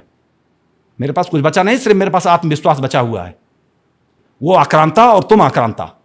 एक आक्रांता वो थे जब जो है हमारे छत्राणियों के ऊपर हमला किए, और एक आक्रांता आप हो जो तोमर परिवार के बहन बेटियों के ऊपर में, बहुओं के ऊपर में, पत्नियों के ऊपर में, माँ के ऊपर में, छोटे छोटे बच्चों के ऊपर आपने हमला किया और मेरी हत्या की साजिश की, आपने हत्या कराने की साजिश रची। और उनके साथ में उनका दोस्त जिसको कोई नहीं जानता है। मैं बिल्कुल मैं होश हवास में इस बात को बोलना चाहता हूं जानता सब हूं और आने वाले समय में और भी चिट्ठे खोलूंगा। मेरी हत्या कराना हो करा देंगे, मैं मर के ही चुप हो सकता हूं, या तो मुझे मार दो आप, और वो संभव नहीं है क्योंकि मेरे साथ मेरे हनुमान जी हैं, मेरे साथ मेरे राम जी हैं, मेरे साथ मेरा परिवार है, मेरी दुर्गा मैया है, मेरे साथ मेरे कृष्ण जी हैं। मुझे मार नहीं सकते आप। और कभी कहीं धोखे से मार भी दिए। मेरे जितने दिन ये क्षत्रिय का जीवन 18 साल भी जी लिया तो बहुत जी लिया। मैं तो जी चुका हूं अपना जीवन, मैंने अपना जीवन जी लिया है। 18 साल के बाद मर जाए कोई फर्क नहीं पड़ता। उनके दोस्त का भी नाम बताना चाहता हूं। बिल्कुल। और बोलते नहीं है जितने क्षत्रिय राजा हुए सबके पीछे एक गद्दार का हाथ होता है उसको हराने के लिए, और वही गद्दार का नाम लेना चाहूंगा, सत्य प्रकाश सिंह, जो उनका दोस्त है, जो उनका बहुत सारा काम देखता है। हम उस संघर्षशील कुनबे से आते हैं जहां महाराणा प्रताप हुए, जहां वीर शिवाजी हुए, जहां संभाजी हुए, जहां गुरु गोविंद सिंह जी हुए, जहां शहीद वीर नारायण, छत्तीसगढ़ के सपूत वीर नारायण सिंह जी हुए। हम उनके सपूत हैं, हम हारने वाले लोग नहीं हैं। उन्होंने संघर्ष की पराकाष्ठा देखी, हमने तो कुछ भी नहीं देखा। हाँ, ये है कि मेरे लिए तो बहुत बड़ी मेरे लिए ये संघर्ष मैं जीवन में कभी भी चाहूँगा। मैं अगर मुझसे ईश्वर पूछे तो कभी ऐसा किसी ऐसे बहन बेटियों, ऐसे परिवार, ऐसे समग्र परिवार के साथ में ऐसा कभी नहीं हो। मैं ईश्वर से प्रार्थना करता हूँ कि कोई भी ऐसे इस तरह से उसको षड्यंत्र षड्यंत्र का हिस्सा न बनना पड़े। मेरे आत्मविश्वास से बढ़कर कोई नहीं है, और उसी की लड़ाई है। और मेरा आत्मविश्वास कभी ना डिगा है, ना डिगेगा, ना कभी डिगने दूंगा। शरणम में रख दिया जब मात तो किस बात की चिंता। मैंने पूरा माथ जो है सिर्फ हनुमान जी के चरणों में रख दिया है। मेरी इज्जत, मेरा मान सम्मान, मेरी प्रतिष्ठा, सारा चीज मेरे हनुमान जी के चरणों में है। मेरी पत्नी को जेल भेजा गया, मैं इतना बड़ा अपराधी हो गया। एक बैंक होना, आप बैंक को भेजो, हम लाइसेंसी काम बैंक हैं। हमें अगर सूदखोर नाम से बुलाया जाता है तो हम लाइसेंस शुदा हैं। एक मिनट, मैंने पहली बार सुना कि आप लोग लाइसेंसी बैंक है, पहला सवाल। और दूसरा सवाल, अगर आपने पैसा दिया भी तो आपने वसूली जो की वो किस तरह से की, वो गलत बताया। हमसे लोग पैसा लेने आते हैं, हम उनको तब पैसा देते हैं। जब जिसको नहीं देना होता है तो वो इस तरह के लांछन लगाता है। आप कभी किसी को पैसा देके देख लीजिए 10,000 रुपया, अगर आपको सीधे तरह से पैसा दे दे तो मान जाऊंगा मैं। आज की दुनिया में बैंकों से आप पैसा लेते हैं, बैंक आपको कितना प्रताड़ित करती है। हजारों ऐसे केस आपको मिल जाएंगे, लाखों केस ऐसे मिल जाएंगे। हमने कभी किसी को प्रताड़ित नहीं किया। जिसको पैसा नहीं देना वो तो खुद बोलेगा प्रताड़ित कर रहे हैं मुझे। कहते हैं रोहित तोमर की गलती वीरेंद्र सिंह तोमर को भारी पड़ गई। गलती तो बनाया गया, गलती बनाई गई। शिकार शिकार हम थे। वो जाल बन गया, उसको जाल की तरह प्रस्तुत करवाया गया। क्यों उसके पीछे लगे थे भाई? क्यों उसके पीछे लगे थे? उसने ऐसा कोई अपराध तो नहीं किया था। मैं देखो उसका पक्ष नहीं ले रहा हूं। मैंने 4 महीने से उससे बात नहीं करी। आपको बता दूं, मैं आपको, मेरा भाई भी क्यों ना हो, अगर वो गलत है तो मैं उसका विरोध करूंगा। और इसी छत्तीसगढ़ के अंदर कभी ऐसा मौका पड़ेगा तो अपने भाई का विरोध, अपने बेटे का विरोध करके आपको दिखाऊंगा। अगर मेरा भाई और मेरा बेटा गलत करेगा तो मैं उसके साथ कभी खड़ा नहीं दिखूंगा आपको। एक क्षत्रिय का वचन है आपको, अगर मेरा भाई गलत करेगा मैं उसके साथ नहीं कहूंगा। गलती है तो है, सच का साथ रहूंगा, सच के साथ रहूंगा। आपने इसके पहले भी उसके साथ गलत किया, उसके पहले भी गलत किया। उसको आपने मारा, उसको पुलिस वालों ने उसको थाने में बंद करके मारा, उसके बाल कटवाए। कौन हथियार दिया भाई आपको? ये कानून है, आप कानून की बात करते हो। ये तो आपका दिखता है, जनता सब जानती है, जनता सब जानती है। आप सर्वे करवा लीजिए। मैं बोलता हूं रोहित सोनी जी, आप एक अच्छे पत्रकारों में आपकी एक गिनती आती है, आप सर्वे करवाइए पूरे प्रदेश से कि वीरेंद्र सिंह तोमर के साथ में क्या हुआ था, इतना ही पूछवाइएगा तो आदमी, हर व्यक्ति यही बोलेगा, राजनीतिक शिकार वीरेंद्र सिंह तोमर। नहीं, मार्केट में ये तो बात राजनीतिक करने का प्रयास, ये तो बात है कि वीरेंद्र सिंह तोमर, यही चर्चा है मार्केट में। सर्वे कराने की भी जरूरत नहीं है। हमने भी सुना है, हमारे लोगों ने, कि रोहित तोमर ने गलतियां की और वीरेंद्र सिंह तोमर को भुगतना पड़ रहा है। क्योंकि जैसे आपने अभी कहा कि 4 महीने आपने खुद ने बात नहीं की, कारण क्या था? गलतियां उनकी थी। हाँ, मैंने क्या बोला आपसे कि मैं अपने भाई के साथ भी नहीं खड़ा हूं अगर मेरा भाई अगर गलती करता है तो मैंने 4 महीने इसलिए उसको एहसास कराने के लिए तुम गलती मत करो, तुम गलती मत करो। ये बहुत शांति का टापू है ये छत्तीसगढ़। और एक चीज बता दूं, हम इस शांति के टापू को अशांत नहीं करना चाहते, लेकिन कुछ ऐसे लोग भी हैं जो खुद तो कासा चोर हैं, खुद चोर हैं और दूसरे को चोर कह रहे हैं। छत्तीसगढ़ के छोटे छोटे जो है लोगों से क्या नाम से उनके जो गाड़ी कमाई थी उनको तो तुमने जो है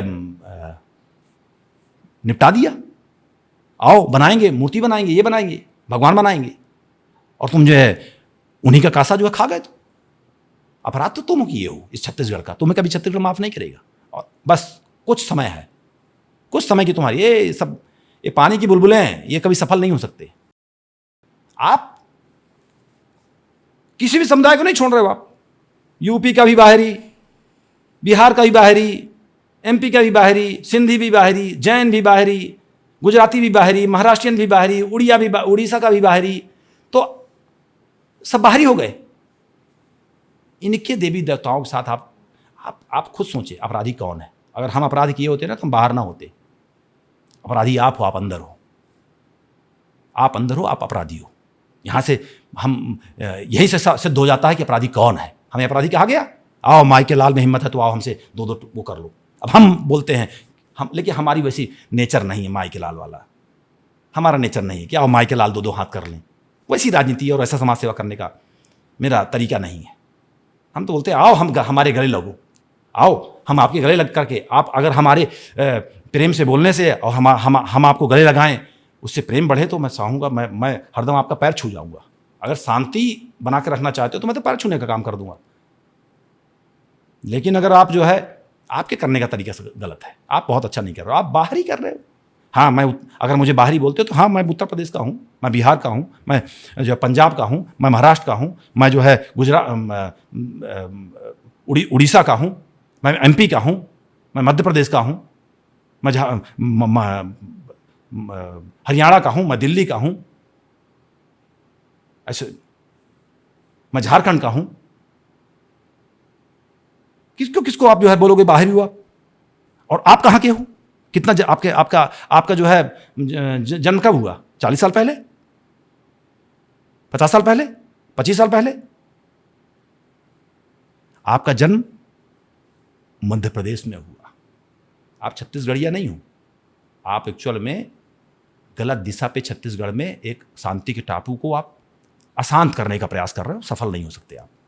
ये युवा, ये जनता सब जानती है, बस थोड़ा सा क्लिक होने बाकी है, बस हो गया। आपने कहा कि मैं बाहर हूं, मैं अपराधी नहीं हूं। हाँ। जमानत आपको 2013 मामले में मिली है, तो इन मामलों में आप बरी अभी तो है नहीं, तो अभी भी आप दायरे में है या फिर आप बरी होने का चांसेस उसमें है? देखिए, सारे केस क्वेस होंगे, ये केस चलेंगे ही नहीं, निराधार केस हैं। मुझे कहां से बिल मिली? आप लोग जाते हैं सुप्रीम कोर्ट तक, सुप्रीम कोर्ट बोलता है पूरा दुनिया घूमो आप जा करके। आपको तो बोला गया ना पूरा देश घूमो। हमको सुप्रीम कोर्ट नहीं जाना पड़ा, हमको यहीं रायपुर की निचली अदालत से हमको जमानत मिली। ये दर्शाता है कि हमारे केस में तथ्य नहीं थे, ये दर्शाता है कि हमारे इस केस में तथ्य नहीं थे। इस बात को नोट करें आप। और तुम्हें तो हाई कोर्ट से भी जमानत नहीं मिले, सुप्रीम कोर्ट तुमको क्या बोला, सर्वोच्च न्यायालय ने क्या बोला तुम्हारे बारे में? ये दर्शाता है जनता कहां है, देखे सुने समझे। सर्वोच्च न्यायालय ने क्या बोला, इसे पूरा देश घुमाओ, इसको हर प्रदेश घुमाओ, इसको ये बहुत उड़ता है, बहुत उड़ रहा है, देवी देवताओं के बारे में अनफंड बोल रहा है, किसी की भावनाओं के साथ में, किसी की धार्मिक भावनाओं के साथ में, भावनाओं को आहत करके आप जो है सोचते हो राजनीति कर लूंगा। राजनीति करने का तरीका ये है नहीं। अमित बघेल को बोल रहे हैं आप? निश्चित रूप से देखिए, मैं क्या है ना, मैं उनको कासा चोर के नाम से जानता हूं, मैं उनको नाम नहीं जानता हूं। लेकिन प्रूफ नहीं हुआ अभी तक। प्रूफ ना हो, प्रूफ हो जाएगा, प्रूफ हो जाएगा। क्यों प्रूफ कैसे होगा? जब बीरेंद्र सिंह तोमर को ऊपर में आरोप, जब कोई चीज प्रूफ नहीं हुई है, हमारे पास कौन सा चीज प्रूफ हो गया है? हम तो बरी हो गए हैं 302 केस से। हमारे पास कौन सी चीज प्रूफ हो गई है? हम कौन से बड़े अपराधी हैं? हमको तो मर्डर जैसे कैसे हमको बाइज्जत बरी किया गया है। और तुम तो लोगों की भावनाओं के हमारे हो।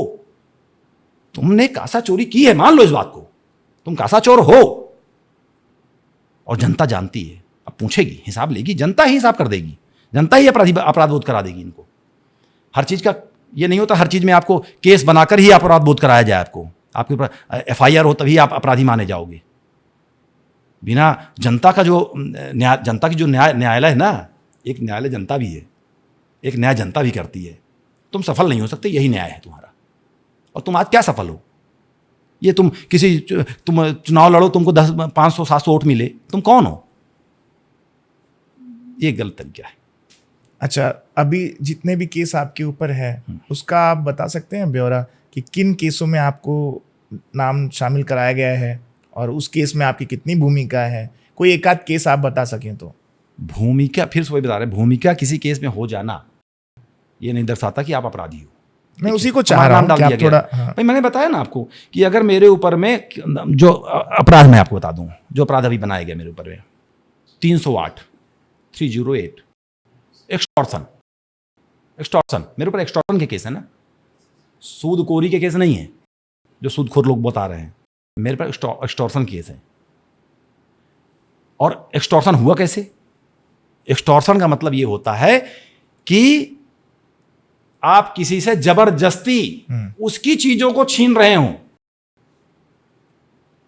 ना मैंने उसकी चीजों, किसी की चीजों को छीना है और ना मैंने अपनी चीजों को छीना है। मेरा पैसा लेकर तो साले जो है बेईमान हो गए लोग। उसी जो बेईमान हो गए वो हमारे ऊपर आरोप लगा रहे हैं। उसी आरोप में मेरी संलिप्तता बताई गई, उसी में हम जेल में थे। और कौन से आरोप हमारे पास? और कोई ऐसे आरोप तो नहीं। बनाया बढ़ा चढ़ाकर बहुत गया, ये फलाने, ये वो फलाने, दुनिया भर की बातें करिए, मुझे फर्क नहीं पड़ता। एक चीज़ समझ में नहीं आई कि आपकी फोटोज वीडियोस नेताओं के साथ दिखती थी, आपका व्यवसाय भी था।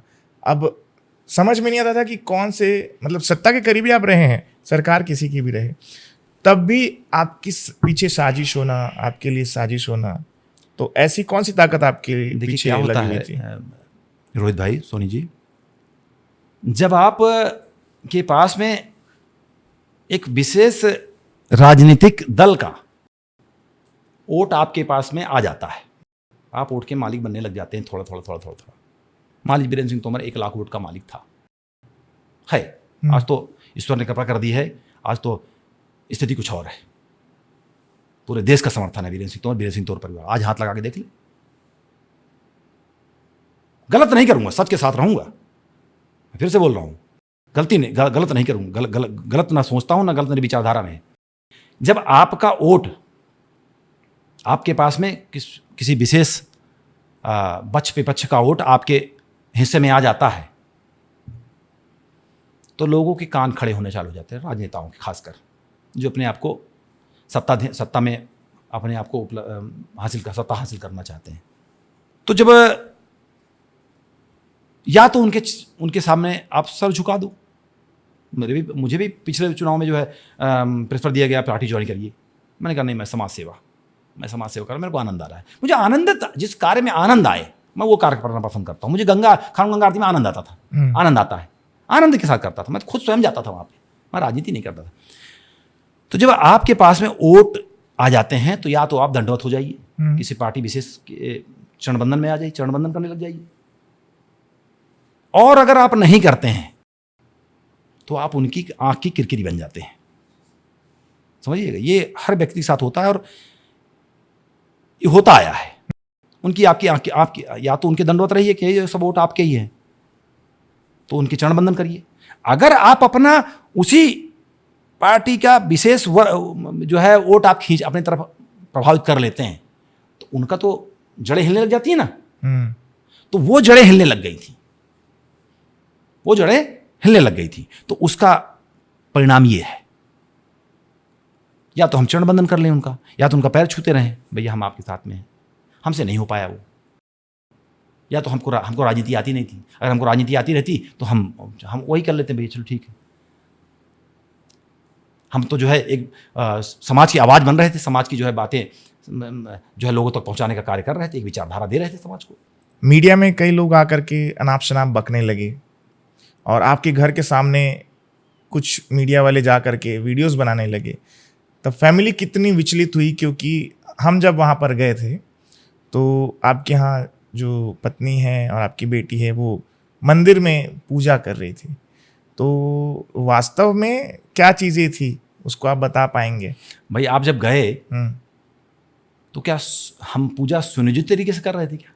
आप समझिएगा, ये घर ही क्यों, वो शक्ति जो है ना, जिस पूजा की आप बात, वही शक्ति है जो मेरी पत्नी, मेरी बेटी, मेरा बेटा, मेरी माँ, मेरी बहू, स्वयं मैं, हम धर्म के अनुयायी ही हैं, धर्म को संपूर्ण रूप से मानते हैं, भगवान के ऊपर आस्था रखते हैं, विश्वास करते हैं। वही आत्मविश्वास है जो आप साथ बैठे हैं और इतनी बड़ी, ये इतने बड़े षड्यंत्र से निकल करके जिंदा हैं।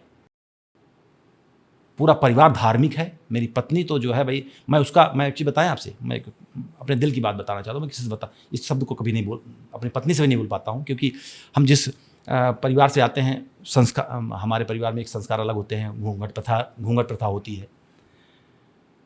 मेरा मन करता है मैं अपनी पत्नी का पैर छूं। मेरा मन करता है मैं अपनी पत्नी का पैर छूं।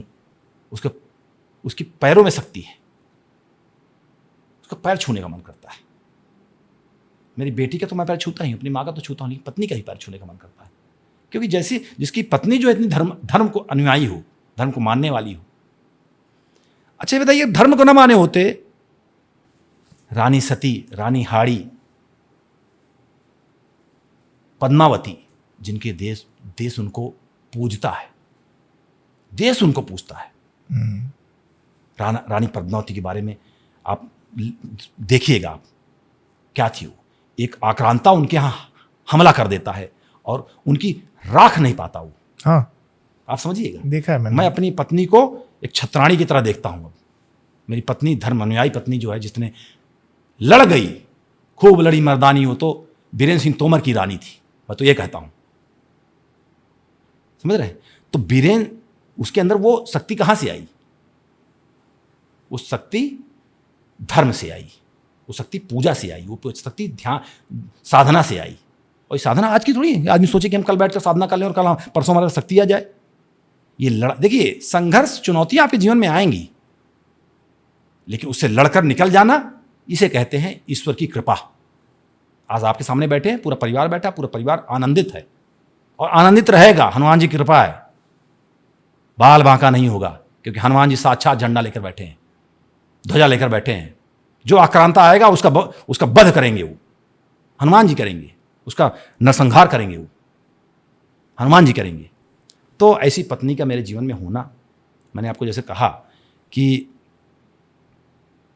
मैं मेरा अंदर से जब मैं उसके चरणों को देखता हूँ तो, लेकिन हाँ ये है कि आज की दुनिया में उसको बोले पत्नी का गुलाम बोला जाएगा, लेकिन नहीं, मैं अपनी पत्नी को पूजता हूँ, मैं अपनी माँ को पूजता हूँ, अपनी बेटी को पूजता हूँ। उनके चरणों को देखकर मेरे अंदर एक अलग सा तेज आता है, मेरे अंदर एक अलग सी शक्ति आती है। तो मेरी पत्नी ने, आप ये देखिए, इतनी बड़ी लड़ाई, एक विषय पूरा, जिसके पीछे पूरा शासन लग जाए, प्रशासन लगा दे भाई, वो तो भैया हम उनके आगे तो हमको नतमस्तक होना ही पड़ेगा। सब कुछ उनके पास में, सारा तंत्र है। लेकिन आपको ये भी बताना चाहूंगा, रुझान आना चालू हो गए हैं बीरेंद्र सिंह तोमर बंधुओं की सफलता के। और रुझान क्या है? 2013 के मुकदमे में बाइज्जत बरी हो जाना, ये रुझान है। इसको हल्के मत आकिए, ये तो मेरे लिए बहुत बड़ी खुशी है। न्याय का, और ये पूरे देश में और प्रदेश में न्याय का स्तंभ गाड़ा गया है। न्यायालय ने बताया है कि नहीं, तुम गलत नहीं हो। दूसरा रुझान मैं आपको बताता हूं, मेरी बेटी का ऐसे विकट चुनौतियों भरे समय में, ऐसी विकट परिस्थितियों में, तो सिर्फ 2 महीने की पढ़ाई में 94% आ जाना, ये भी एक रुझान है कि जिस घर की बच्चियां, 14 साल की बच्चियां जो है डिगती नहीं, उनका आत्मविश्वास प्रबल है, वह हमें क्या डिगाएंगे? इनकी बच्चियां, 14 साल की बच्चियां, इससे तो मजबूत हुए हैं। और इससे यह भी पता चला है कि देश में हमारा जो सिस्टम है, हमारा प्रदेश में और देश में जो हमारा सिस्टम है, कितना लचर है और कितना सुनियोजित तरीके से किसी को फंसाकर उसे राजनीतिक हत्या का रूप दिया जाता है। इसे प्रदेश में बहुत सारे कांड हुए हैं। वह लड़ाई अब इससे हमें देखिए आपने मुझे ये चीज़ सीख भी मिली है कि ये लड़ाई सिर्फ बीरेंद्र सिंह तोमर परिवार की नहीं है। ये लड़ाई समग्र पूरे छत्तीसगढ़ के उन लोगों की है जिनके साथ में ऐसी घटनाएं की जाती हैं, जिनको ऐसे षड्यंत्र करके फंसाया जाता है, जिनको ऐसे षड्यंत्र करके रोडों में घुमाया जाता है उनके मान सम्मान प्रतिष्ठा को खत्म करने के लिए, उनके घरों को तोड़ा जाता है, जिनके घर के जो है घर के नक्शा हो उसके बाद भी उसको तोड़ दिया जाए। उनके लिए यह तोमर परिवार एक मिसाल बनेगा। उनकी जब उनके ऊपर ऐसी कोई बात आएगी तो ये बीरेंद्र सिंह तोमर और करणी सेना परिवार, क्षत्रिय करणी सेना, जिसके संस्थापक हमारे राज शेखावत जी हैं, राष्ट्रीय अध्यक्ष श्री राज शेखावत जी, जिन्होंने बिगुल फूंक दिया पूरे देश के अंदर तोमर परिवार को लेकर के और करणी सेना को लेकर के। जब वो यहाँ पर आए छत्तीसगढ़ में, हाँ, उन्होंने बवाल तो बहुत काटा, थाने के सामने आपके लिए समर्थन की बात कही और उनके ऊपर भी एफआईआर हुई क्योंकि वो बहुत सारी चीज़ें विवादास्पद भी कह गए विजय शर्मा जी के लिए। नहीं, उन्होंने सही तो कहा। ये नहीं लगा कि उनकी क्या दबंगाई, इस तरह से छत्तीसगढ़ में आकर के दबंगाई दिखाना? दबंगाई नहीं है, ये अधिकारों की तो विचारधारा और अधिकारों की लड़ाई थी। दबंगाई तो आप कर रहे थे, दबंग तो आप है भाई, दबंगाई तो आपने करी। आपने अपने तंत्र का जो है गलत इस्तेमाल किया हमारे साथ में, दबंगाई, और हमारे साथ में आपने जो है आतंकवाद जैसा बिहेव किया, हमारी इज्जत को तार तार करने का आपका काम। हम दबंगाई कहाँ किए? दबंगाई होती तो क्या मैं आपको लगता है कि पूरा देश आहत था उस समय और आक्रोशित भी था? अगर आप सही थे और आपको डर नहीं था तो आपने परमिशन क्यों नहीं दी? हमारे परिवार को जो आंदोलन खड़ा किया गया राज शेखावत जी के नेतृत्व में, डॉक्टर राज शेखावत जी के नेतृत्व में क्षत्रिय करणी सेना जो आंदोलन खड़ा किया, हमारे संगठन जो आंदोलन खड़ा किया, हमारे परिवार ने मिलकर जो आंदोलन खड़ा किया, आपने परमिशन क्यों नहीं दी? मतलब आपको डर था? आंदोलन को कुचलने के लिए आप क्या क्या प्रयास नहीं किए? आपने परमिशन नहीं दी, आपने हमारे लोगों को अंदर किया, आपने हमारी पत्नी की बिल खारिज करवाने का प्रयास किया कि जो बिल हुई थी उसको 14 दिन में बिल मिली। केस होता तो आपका केस तो कहीं टिका ही नहीं। आप किस केस की बात करते हैं जिसमें हमारी पत्नी, हमारी बहू को जेल भेजा गया, हमारे स्टाफ को जेल भेजा 14 दिन में, 7 दिन में बिल हुई। आप उस केस की बात करते हैं, उस केस में क्या होगा? तो इस आंदोलन को कुचलने के लिए कौन सा ऐसा षड्यंत्र इन लोगों ने किया? क्यों नहीं? आपको अगर इतना गुरूर था और इतना आपको था कि हम सही कर रहे हैं तो आप परमिशन देते? आपको दिख जाता कि पूरे देश का क्षत्रिय एक जगह आपको छत्तीसगढ़ के अंदर में दिखता, और दिखा।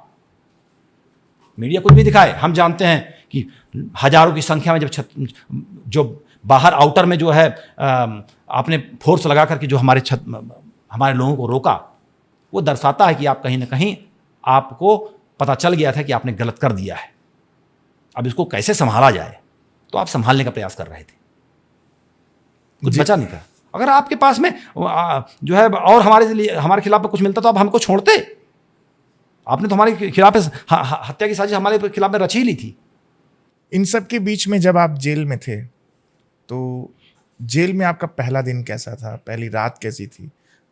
देखिए, जेल की बात करें तो जेल तो एक से एक महापुरुष गए, तो उनसे प्रेरणा मुझे, उनके जो संघर्षों से प्रेरणा मैं वहाँ कुछ, पहली रात की अगर आप बात कर रहे हैं तो पहली रात तो ऐसा है कि मन में बहुत सारे विचार थे। चूंकि उसी दिन हमारे समाज के और संगठन के साथ ही साथ परिवार बड़ी संख्या में जब मुझे छोड़ने गए जेल, तो एक मेरे अंदर आत्मबल जो है ना बहुत चरम सीमा पे था कि नहीं, तुम सच हो तभी तुम्हारे पीछे हजारों लोग आए हुए हैं आज तुम्हें जेल छोड़ने के लिए। लोगों को लेने जाते हैं जेल से। हमारी विकट परिस्थिति में जब आदमी अंदर जा रहा था तब हमको छोड़ने गए थे कि नहीं, हम आपके साथ में हैं, आप वहाँ रहो, हम यहाँ सब संभाल रहे हैं। तो मुझे अंदर अंदर शक्ति भी मिल रही थी। देखिए मैं कभी भी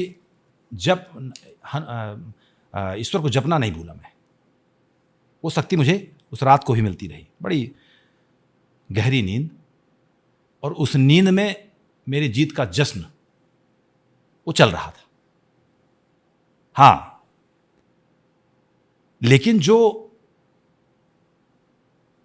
जो षड्यंत्रकारी थे वहां तक मुझे छोड़े नहीं। ये नहीं था कि मैं वहां सुकून से हूं तो मुझे सुकून से रहने दिया गया हो।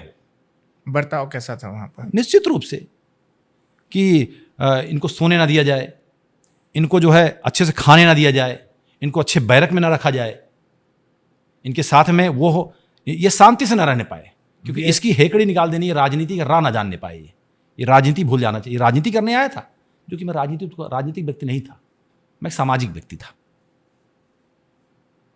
तो प्रयास तो बहुत किया गया, लेकिन देखिए वही है, ईश्वर की भक्ति के आगे, हनुमान जी की शक्ति के आगे सब नतमस्तक है। धीरे धीरे वहां भी थोड़ी थोड़ी समाज सेवा चल रही थी, वहां भी लोगों के लिए हित का कार्य करने चालू कर दिए। देखो जहां भी रहेंगे काम तो करेंगे हित का ही। जैसे फूल, गुलाब के फूल का काम है खुशबू देना, चंदन का काम है खुशबू देना, माथे में चमकना, उसी प्रकार से हमारा कार्य है समाज और धर्म के लिए कार्य करना। वो वहां भी चालू था। लोगों को, जो लोग जो है निरीह हालत में थे, निराश्रित थे, जिनका कोई नहीं था, जो फांसी के मतलब आत्महत्या करने की सोच रहे थे, उनको आत्मबल देने का कार्य करना चालू कर दिए। वहाँ भी 3 महीने जो लोगों को मोटिवेट किए, यार हमारे साथ पूरा एक षड्यंत्र किया जा सकता है, तुम तो कुछ भी नहीं, सब छूटोगे, टेंशन मत लो। और एक चीज़ बता दो, जेल के अंदर का, ये जिनकी बात करते हैं लोग, छत्तीसगढ़ महतारी की बात करते हैं, छत्तीसगढ़ के महतारी के लाल ऐसे लोग वहाँ पे अंदर हैं जिन्होंने कभी उस अपराध से उनका कोई नाता नहीं था। उनके माँ बच्चे बिलख रहे हैं, उनका कोई नाता नहीं था।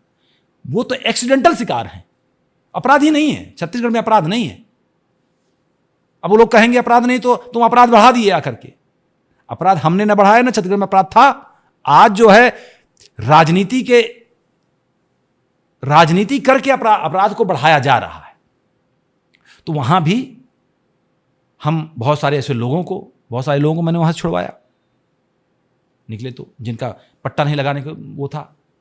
ऐसे बहुत सारे लोग हैं जो अपनी परिस्थितियों के कारण जेल के अंदर कोई ऐसी परिस्थिति बन गई, जेल आना पड़ गया उनको मनोबल बढ़ाए, उनसे भी कुछ सीखे। वहाँ भी लोग हैं, सीख तो आप हर जगह, आपके सीखने को कौन रोक सकता है। और जेल के अंदर तो और अच्छे सीखता आदमी। क्या अनुभव मिला वहाँ पर रहने के बाद? कुछ बदलाव? हाँ, बदलाव, बिल्कुल बदलाव है। एक जेल में आपको अनुशासन सिखाता है। जेल आपको अनुशासन सिखाता है, अनुशासित होकर कार्य करना, ध्यान देकर कार्य करना। जेल आपको क्या बोलना चाहिए उसको, जो चीज़ आपके पास ना हो, कोई चीज़ का ना होना आपके पास में, कैसे सर्वाइव करें, अभाव में होना। आपको 2 रोटी मिलेगी, बोला गया कि भाई वीरेंद्र सिंह तोमर को 2 रोटी देना खाने के लिए, तो 2 रोटी में अपने आप को कैसे जीवित रखना। कैसे होता था वहाँ पे आपके साथ खाना पीना का पूरा शेड्यूल? कैसे होता था? हाँ भाई, जैसे मान लीजिए हम रोटी खाते हैं या चावल खाते हैं, तो भाई क्या बताएं, कुछ चीज़ें ऐसी हैं कि जो है, क्योंकि ऊपर से आदेश था, ऊपर के आकाओं का आदेश था। हो सकता है कि उस जेल के मंत्री जी का आदेश रहा हो, जेल मंत्रालय भी उन्हीं के पास में है, जो हमारी है, वहाँ भी बहुत कुछ करवाया जा सकता था। लेकिन हाँ, एक बड़ा वर्ग भी मेरे साथ में वहाँ मेरी मदद कर रहा था। नाम नहीं लेना चाहूँगा, वो चाहे सिस्टम में बैठा हो चाहे नॉन सिस्टम में हो। मेरा सवाल था भी कि कोई नेता आपसे मिलने आते थे क्या जेल में? नहीं, जो मिलने कहाँ दिया जाता था। हमारे राष्ट्रीय अध्यक्ष डॉक्टर राज शेखावत जी को मिलने आए, उनको मिलने नहीं दिया गया। वो बेचारे वहाँ बैठे रहे, 3 घंटे बैठे रहे, उनकी फ़ोटो ले ली गई, उनको जो है उनका आधार कार्ड ले लिया गया, लेकिन मिलने नहीं दिया गया हमसे। मिलने के लिए तो मजबूरी थी कि मेरी पत्नी को मिलने देना है, इनकी मजबूरी थी, तो मेरी पत्नी मिलती थी, मेरी बेटी को मिलने दिया जाता था। मेरे वकीलों से भी मिलने के लिए गुरेज था इनको, मेरे वकील भी ना मिलने पाए। कई बार ऐसा होता था कि वकील मुलाकात में मेरा नाम काट दिया जाता था। लेकिन तुम नाम काट सकते हो, तुम मुझे परेशान कर सकते हो, तुम मेरे आत्मविश्वास को कमजोर नहीं कर सकते, मेरी शरीर को मार सकते हो, मेरे शरीर में बेड़ियां लगाकर तुम मुझे पूरे शहर को घुमा सकते हो, पूरे नगर घुमा सकते हो, लेकिन मेरी आत्मा को तुम नहीं मार सकते। मेरी आत्मा, और वही आत्मा मेरी आत्मशक्ति है, मेरी आत्मा को नहीं मार सकते, वही मेरी शक्ति है। तो यातनाओं की परख है। जब बाहर में आपको ये यातनाएं दिख रही, तो अंदर में मुझे कितना यातनाएं दी गई होंगी। जब दुनिया देख रही है, दुनिया के सामने मुझे यातनाएं दी गई, तो वहां तो कोई देख नहीं रहा है, तो वहां तो बहुत प्रताड़ित करने का प्रयास किया गया होगा। लेकिन हनुमान जी मेरे साथ थे, फिर से बोल रहा हूं, हमारे साथ श्री रघुनाथ तो किस बात की चिंता, शरण में रख दिया जब मात तो किस बात की चिंता। सारा चीज उन्हीं के चरणों में है और वही पार लगा दिए। उस समय परिवार किस स्थिति में था? आपकी पत्नी, आपकी बेटी, क्या वो भी जेल में आते थे मिलने के लिए? बेटी निश्चित भी आते आती थे थी? और वो साफ साफ कहते थे। मैंने बेटियों को बोला था, मैंने बेटा तुम पढ़ाई में ध्यान दो, हम्म, और वो बोलती थी बेटा पिताजी आप चिंता मत करो, आप सच हो, हम जीतेंगे। मेरी बेटी 14 साल की बेटी, पिताजी हम लड़ेंगे और हम जीतेंगे। मेरी पत्नी बोलती तुम चिंता क्यों करते हो, हम सब आपकी साथ एक में बेटी हैं। और एक एक बेटी एक बेटा है, हम आपके साथ में हैं, हम पूरा परिवार साथ में। और हम ही नहीं, पूरा देश, पूरा प्रदेश का एक बड़ा वर्ग आपके साथ में है, जो इस बात को जान रहा है कि आपके साथ में राजनीति हो रही है, आपके साथ राजनीतिक षड्यंत्र किया गया है, आपको राजनीतिक रूप से आपकी हत्या करने की साजिश की गई है, और पूरा देश जान रहा है। और देश आक्रोशित है, देश आक्रोशित। आप देखें, वीडियो देखें, जेल के जब हमको छोड़ने गए कितने आक्रोश में थे लोग। उसको संभाला गया है, मेरी पत्नी ने संभाला है कि देश का और प्रदेश का माहौल ना बिगड़ने पाए हमारे वजह से। हम इस छत्तीसगढ़ के शांति के टापू को हम कभी नहीं चाहते यहाँ पे अशांति फैले, लेकिन कुछ बताया ना मैंने, कुछ तमंचे के छर्रे हैं ना, वो यही चाहते हैं, लेकिन वो कभी सफल नहीं होंगे, क्योंकि उनके वो जब जो है छत्तीसगढ़ में अशांति फैलाने का कार्य करेंगे, वीरेंद्र सिंह तोमर, और वीरेंद्र सिंह तोमर करणी सेना का राष्ट्रीय उपाध्यक्ष एवं छत्तीसगढ़ प्रदेश अध्यक्ष होने के नाते से मैं ये बात को बिल्कुल संकल्पित होकर बोल रहा हूं कि जहां जहां छत्तीसगढ़ को अशांत करने का प्रयास किया जाएगा, यहां जहर घोलने का कार्य किया जाएगा, वहां वीरेंद्र सिंह तोमर का परिवार और क्षत्रिय करणी सेना, डॉक्टर राज शेखावत, वो भले यहाँ ना हो, लेकिन मैं उनका छोटा भाई और उनका पदाधिकारी होने के नाते मैं इस बात को संकल्पित होकर बोलता हूं कि हमारा संगठन उस हर जगह आपको दिखेगा। क्या आप अब राजनीति में पक्के तौर पे अब सामने आ रहे हैं? पक्का कच्चा कुछ नहीं होता है। अब मेरे पास कोई विकल्प नहीं है, सबसे बड़ी चीज़ ये है। मेरा पैसा सोना सब ले लिए आप, गाड़ी घोड़ा सब ले लिए, अब मेरा विकल्प क्या है?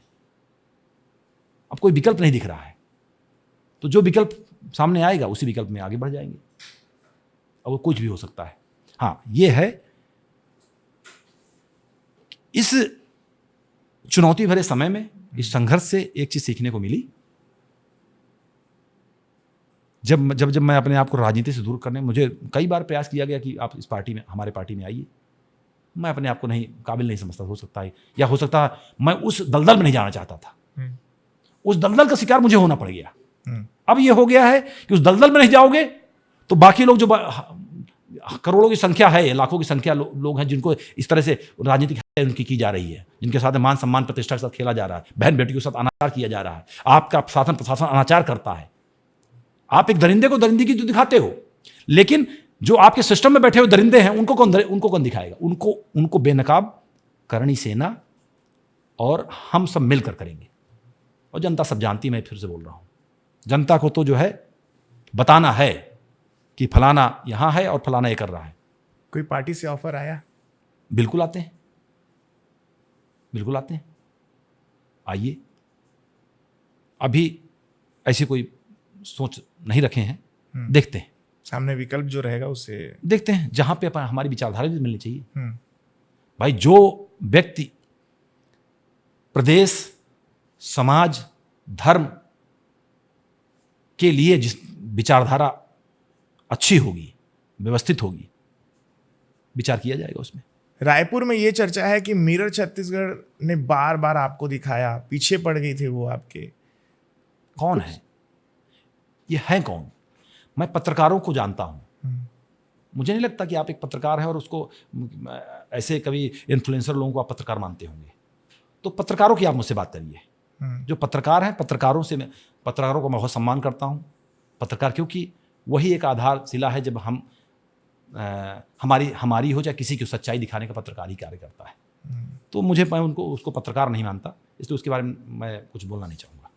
पहले के लुक में और आपके आज के लुक में, मतलब जब आपको ले जाया जा रहा था, आज फिर से वही लुक जो पहले आप जैसे दिखते थे? नहीं, वो लुक भी बहुत अच्छा लगा मुझे।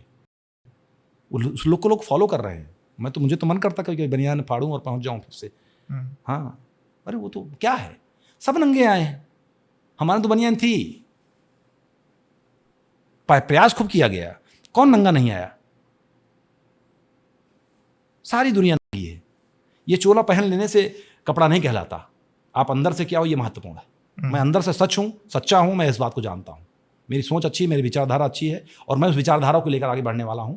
और लोग मुझे मार भी देंगे ना, जो प्लानिंग कर रहे होंगे, तो मैं एक ऐसी विचारधारा छोड़ के जाऊंगा, जो विचारधारा जीवन अंतराल कार्य करेगी।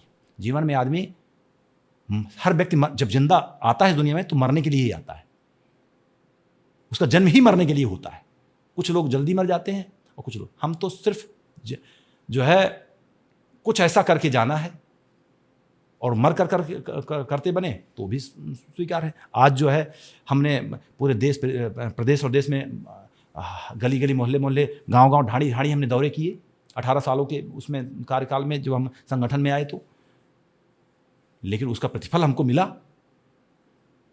पूरा समाज, हमारा संगठन एक होकर हमारे लिए खड़ा हुआ, पूरे देश से हमको समर्थन आया, पूरे प्रदेश से लोग हमारे लिए खड़े हुए। अरे मैं बोलता हूँ, आज सोशल का ज़माना है, सोशल मीडिया का ज़माना है, डिजिटल ज़माना है। डिजिटल में अगर करोड़ों लोगों ने समर्थन किया है तो मेरी जीत है वो। और आज अगर आपको लोग कहें कि आपको जीवन को नई शुरुआत देने का मौका मिला है, हाँ, तो आप सबसे पहले क्या बदलेंगे? बदलने के लिए सिर्फ सच है। अगर कुछ कमियां आपके अंदर में रही हों तो आप झांकिए अंदर में, और झांक करके सच को लेकर के आगे बढ़िए। यही बदलाव है कि शांत होकर के, प्लानिंग के साथ में, बहुत ही अनुशासित होकर के आपको अपने लक्ष्य की तरफ आगे बढ़ना है। जो लोग आपको सूदखोर के नाम से बुलाते थे, और आपने भी बताया एक्सटॉर्शन वाली बात, तो उनको आप क्या जवाब देना चाहेंगे? जवाब यही है, जो जैसा मैंने पहले भी कहा था, कि हम बैंक हैं, हम लाइसेंसी साहूकार हैं। हमें छत्तीसगढ़ के सिस्टम ने, शासन ने, प्रशासन ने हमें लाइसेंस दिया हुआ है कि आप साहूकारी का कार्य कर सकते हैं। वैसे तो मैं करता नहीं था, लेकिन मेरे पास में उसका लाइसेंस है। मैं साहूकार हूं, मैं एक बैंक हूं। अच्छा, आप वो काम किए ही नहीं करते थे? हाँ, मैं नहीं करता था, जो भी था सच्चाई वो तो यही है। दूसरा, हाँ ठीक बात। मेरा भतीजा करता था उस कार्य को, और लाइसेंस सहित करता था उसे। मैंने कभी किसी से 1 रुपये ना लिया, ना कभी दिया। ये तो आपने मुझसे पूछा, मैंने बता दिया आपको कि हाँ भाई, इस तरह से हम सच, हमारा भतीजा भी है तो सच है ये। तो हम साहूकार हैं, हम लाइसेंस होल्डर हैं, सरकार ने ही हमें लाइसेंस दिया हुआ है। और हमारे ऊपर जो बनाया गया, हमने किसी की, दूसरे की प्रॉपर्टी या दूसरे का पैसा या दूसरे का सोना हमने एक्सटॉर्शन करके नहीं लिया। अगर हमने मांगा भी तो अपने पैसे को मांगा, वो एक्सटॉर्शन कहाँ से कहलाएगा? एक्सटॉर्शन का मतलब होता है कि आप किसी को, राह चलते व्यक्ति को, उससे कोई चीज़ छीन लेना, उसको डराना, धमकाना, डरा धमका कर उसको कोई चीज़ छीन लेना।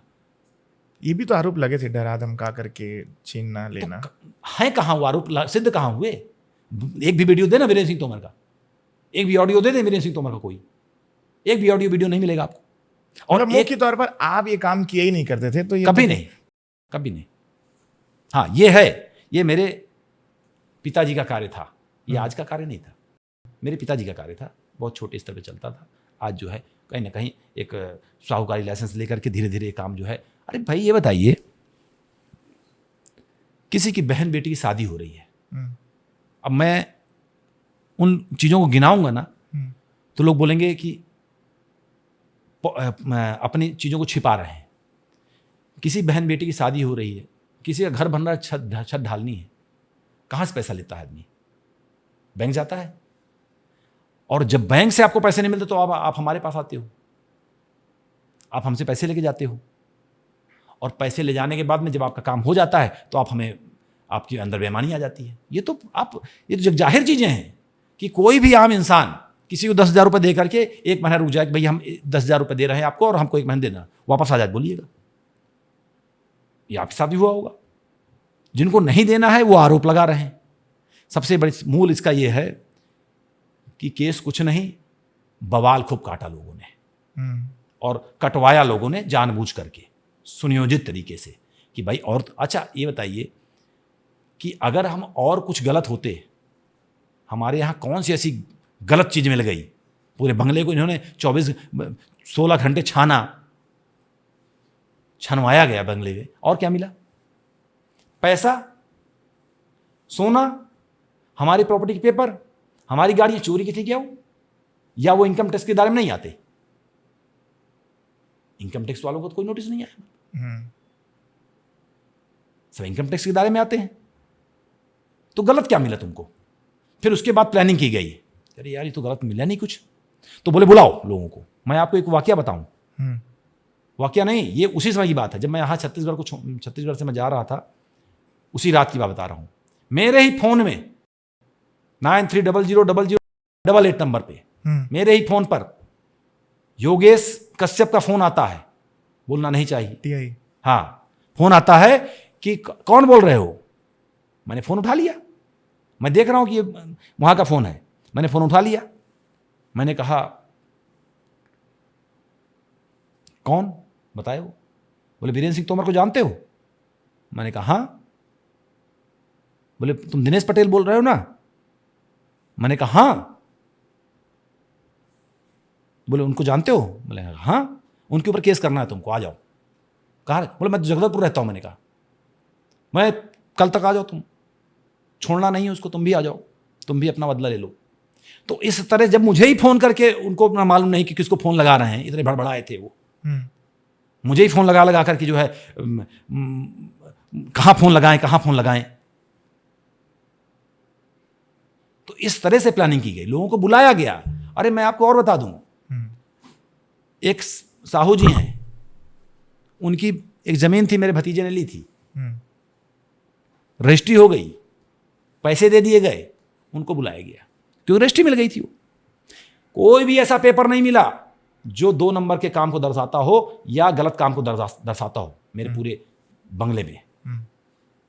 उसको बुलाया गया, नाम नहीं लूंगा, उनकी पत्नी जो है किसी अच्छे पद पे है, उसको डराया गया कि तुम जबरदस्ती इसमें फायर करो। उसने हमारे पक्ष में लिख के दिया, शपथ पत्र के साथ में कोर्ट में लगाया। अभी तो आप देखते जाइए, ये कानून की लड़ाई हम छोड़ेंगे नहीं। कानून ने हमें न्याय दिया है, कानून का मेरा और मेरा पूरा परिवार सम्मान करता है, और निश्चित रूप से इस कानून की लड़ाई को हम छोड़ेंगे नहीं। और जितने षड्यंत्रकारी हैं वो ये ना सोचे कि हम बच गए और हम जीत गए, तुम जीते नहीं हो। वही कानून की लड़ाई, तुम्हारा डंडा, तुम्हारे पीठ पे जो डंडा पड़ेगा ना, तुम उसको बर्दाश्त नहीं कर पाओगे, क्योंकि तुमने इतनी गलतियां कर दी हैं ना, तुमने इतनी गलतियां कर दी हैं, और पूरे देश से तुम्हारे खिलाफ पे शिकायत हुई है। बस कुछ समय रुकिए आप, यही कोर्ट तुम्हारे खिलाफ संज्ञान लेगा और तुम्हारे खिलाफ कार्रवाई करेगा, तुम्हारे खिलाफ FIR होगी। उस समय दूर नहीं है। मैंने बोल दिया, मेरे पास कुछ बचा ही नहीं। अब एक या तो जान बची या तो आत्मविश्वास बचा है। जान तो मेरी प्रयास की, जान नहीं गई हमारी। अब आत्मविश्वास तुम मार नहीं सकते, आत्मा अमर है। तो इस तरह से षड्यंत्र हुआ। मतलब सोचिए आप, हमारे पास ही हो, जो कोई व्यक्ति अगर आपका पॉडकास्ट को सुनेगा ना, तो वो इस बात को याद कर लेगा कि हाँ ऐसा हुआ था कि नहीं हुआ था। तो ऐसे सैकड़ों लोगों को फोन किया गया, आओ। आए कितने लोग? 4 लोग, 3 लोग, 5 लोग। केस क्या आपने बनाया? जबरदस्ती, कुछ भी। अभी तो भाई तुमने तो बना दिया, अब कोर्ट में तो सबूतों के अभाव सबूत चलेंगे ना। हमारी न्याय व्यवस्था में तो सबूत का खेल है ना पूरा। तो सबूत तो आपको पूरा हमारे घर से तो उठा के ले गए, सबूत तो दोगे आप, क्योंकि सारा घर कब्जा आपके हाथ में था। हमारे बच्चे तो सब भाग गए थे घर से। हमारे बच्चों को तुमने इतना प्रताड़ित कर दिया कि हमारे बच्चे सहित पूरे घर से भाग चुके थे। अब हमारे आप पूरे छत्तीसगढ़ में आपको एक ही मकान मिला तोड़ने के लिए, वीरेंद्र सिंह तोमर का सारा नक्शा पास है पूरे छत्तीसगढ़ का। अभी मैं किसी विधायक का भी लगा दूं RTI, तो उसका नक्शा नहीं मिलेगा घर का, मकान का, और लगाऊंगा, छोड़ूंगा नहीं। सारे विधायकों का जितने भी पक्ष विपक्ष होंगे सबका RTI लगाऊंगा, और बताएं कि उनका नक्शा पास है कि नहीं, नक्शा पास करवा लो। मैं उनको हाथ जोड़ के विनती करना चाहता हूं कि आप नक्शा पास करवा लो अपना। जब वीरेंद्र सिंह तोमर का घर टूट सकता, तुम्हारा क्यों नहीं टूटे? हम भी तो न्यायालय पहुंचेंगे। वीरेंद्र सिंह तोमर के ऑफिस में, घर में बुलडोजर चला दिए आप। इतना बड़ा अपराध कर दिया हमने, हत्या जैसा अपराध हमने कर दिया, बलात्कार जैसा अपराध कर दिया, आतंकवाद जैसा अपराध कर दिया, नक्सलाइट जैसा अपराध कर दिया। एक तरफ आप नक्सलाइट खत्म करने की बात करते हो, और दूसरी तरफ हमको नक्सलाइट बनाने का काम करते हो। नक्सल जैसा हमारे साथ बिहेव करते हो। एक तरफ नक्सलवाद को बोलते हो कि हम आपको पैसे देंगे, और दूसरा हमारी हत्या को रोकने के लिए आप हमसे ही पैसा मांगते हो। ये कौन सी रास्ता सत्ता पाने के लिए आप प्रयास कर रहे हो? ये सत्ता कब तक चलेगी? ये राजनीति कब तक चलेगी? दुर्गा हनुमान जी ने आपको जो शक्तियां दी हैं ना, आप उसको बिछोह कर रहे हो, आप उसको खत्म कर रहे हो। वो शक्तियां इधर आ रही हैं। आने वाली लड़ाई क्या करनी सेना के माध्यम से लड़ी जाएगी या निश्चित रूप से करनी सेना देश का वह बल है, वह संगठन है जो क्रांतिकारी तरीके से लड़ता है, जिनकी आवाज कोई नहीं सुनता। उसकी आवाज छत्री करनी सेना डॉक्टर राज शेखावत सुनते हैं, जो कि उसके राष्ट्रीय अध्यक्ष हैं। तो जारी है लड़ाई। निश्चित रूप से यह लड़ाई सिर्फ बीरेंद्र सिंह तोमर की नहीं है, ये उस सिस्टम की लड़ाई है, ये उस विचारधारा की लड़ाई है जिसमें बहुत सारे लोग जो है, बहुत सारे लोगों को, ये तो बीरेंद्र सिंह तोमर है कि मेरे संगठन ने मुझे बचा लिया, मेरे परिवार ने मुझे बचा लिया। ऐसी बहुत सारी हत्याएं डेली हो रही हैं जिनको पता नहीं चल रहा है।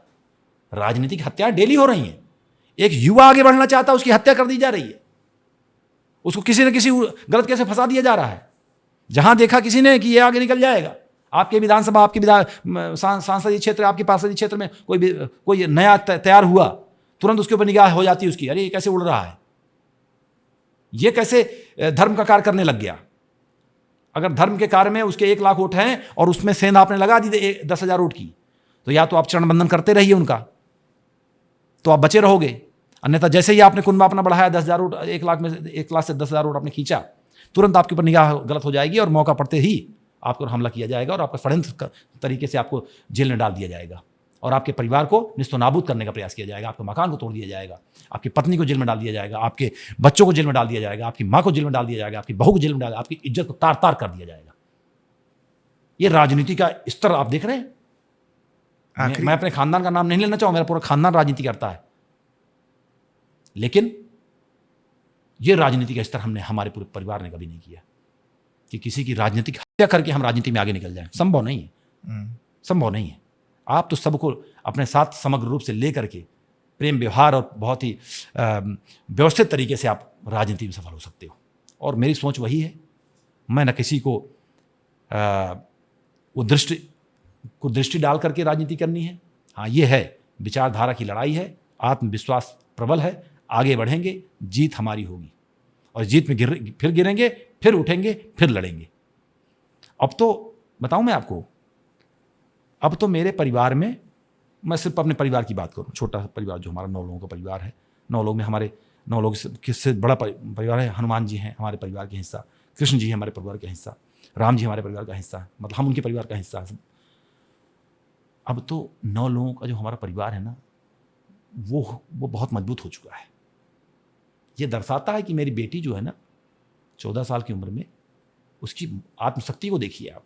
जिसको इतना परेशान किया गया हो, रातों रात 12-12, 1-1 बजे रात तक पुलिस पहुंच जाए घर पर, तू क्या करेगी? उससे, उस बच्ची से ऐसे बात किया जाता। तुम्हारी सरकार, तुम इस संस्कार के लोग हो, तुमने संस्कार ही नहीं देखे जो तुमने हमारे साथ किया है।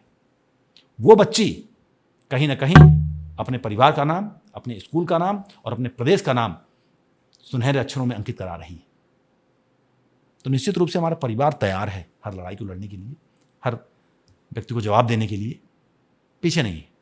आप लड़ेंगे निश्चित रूप से भाई। और बचा क्या है हमारे पास में रोहित भैया? हमारे पास और कुछ नहीं बचा है, सब तो आपने ले लिया है, सब कुछ तो ले लिया, पैसा और सब लड़ने वाला क्या बचा है?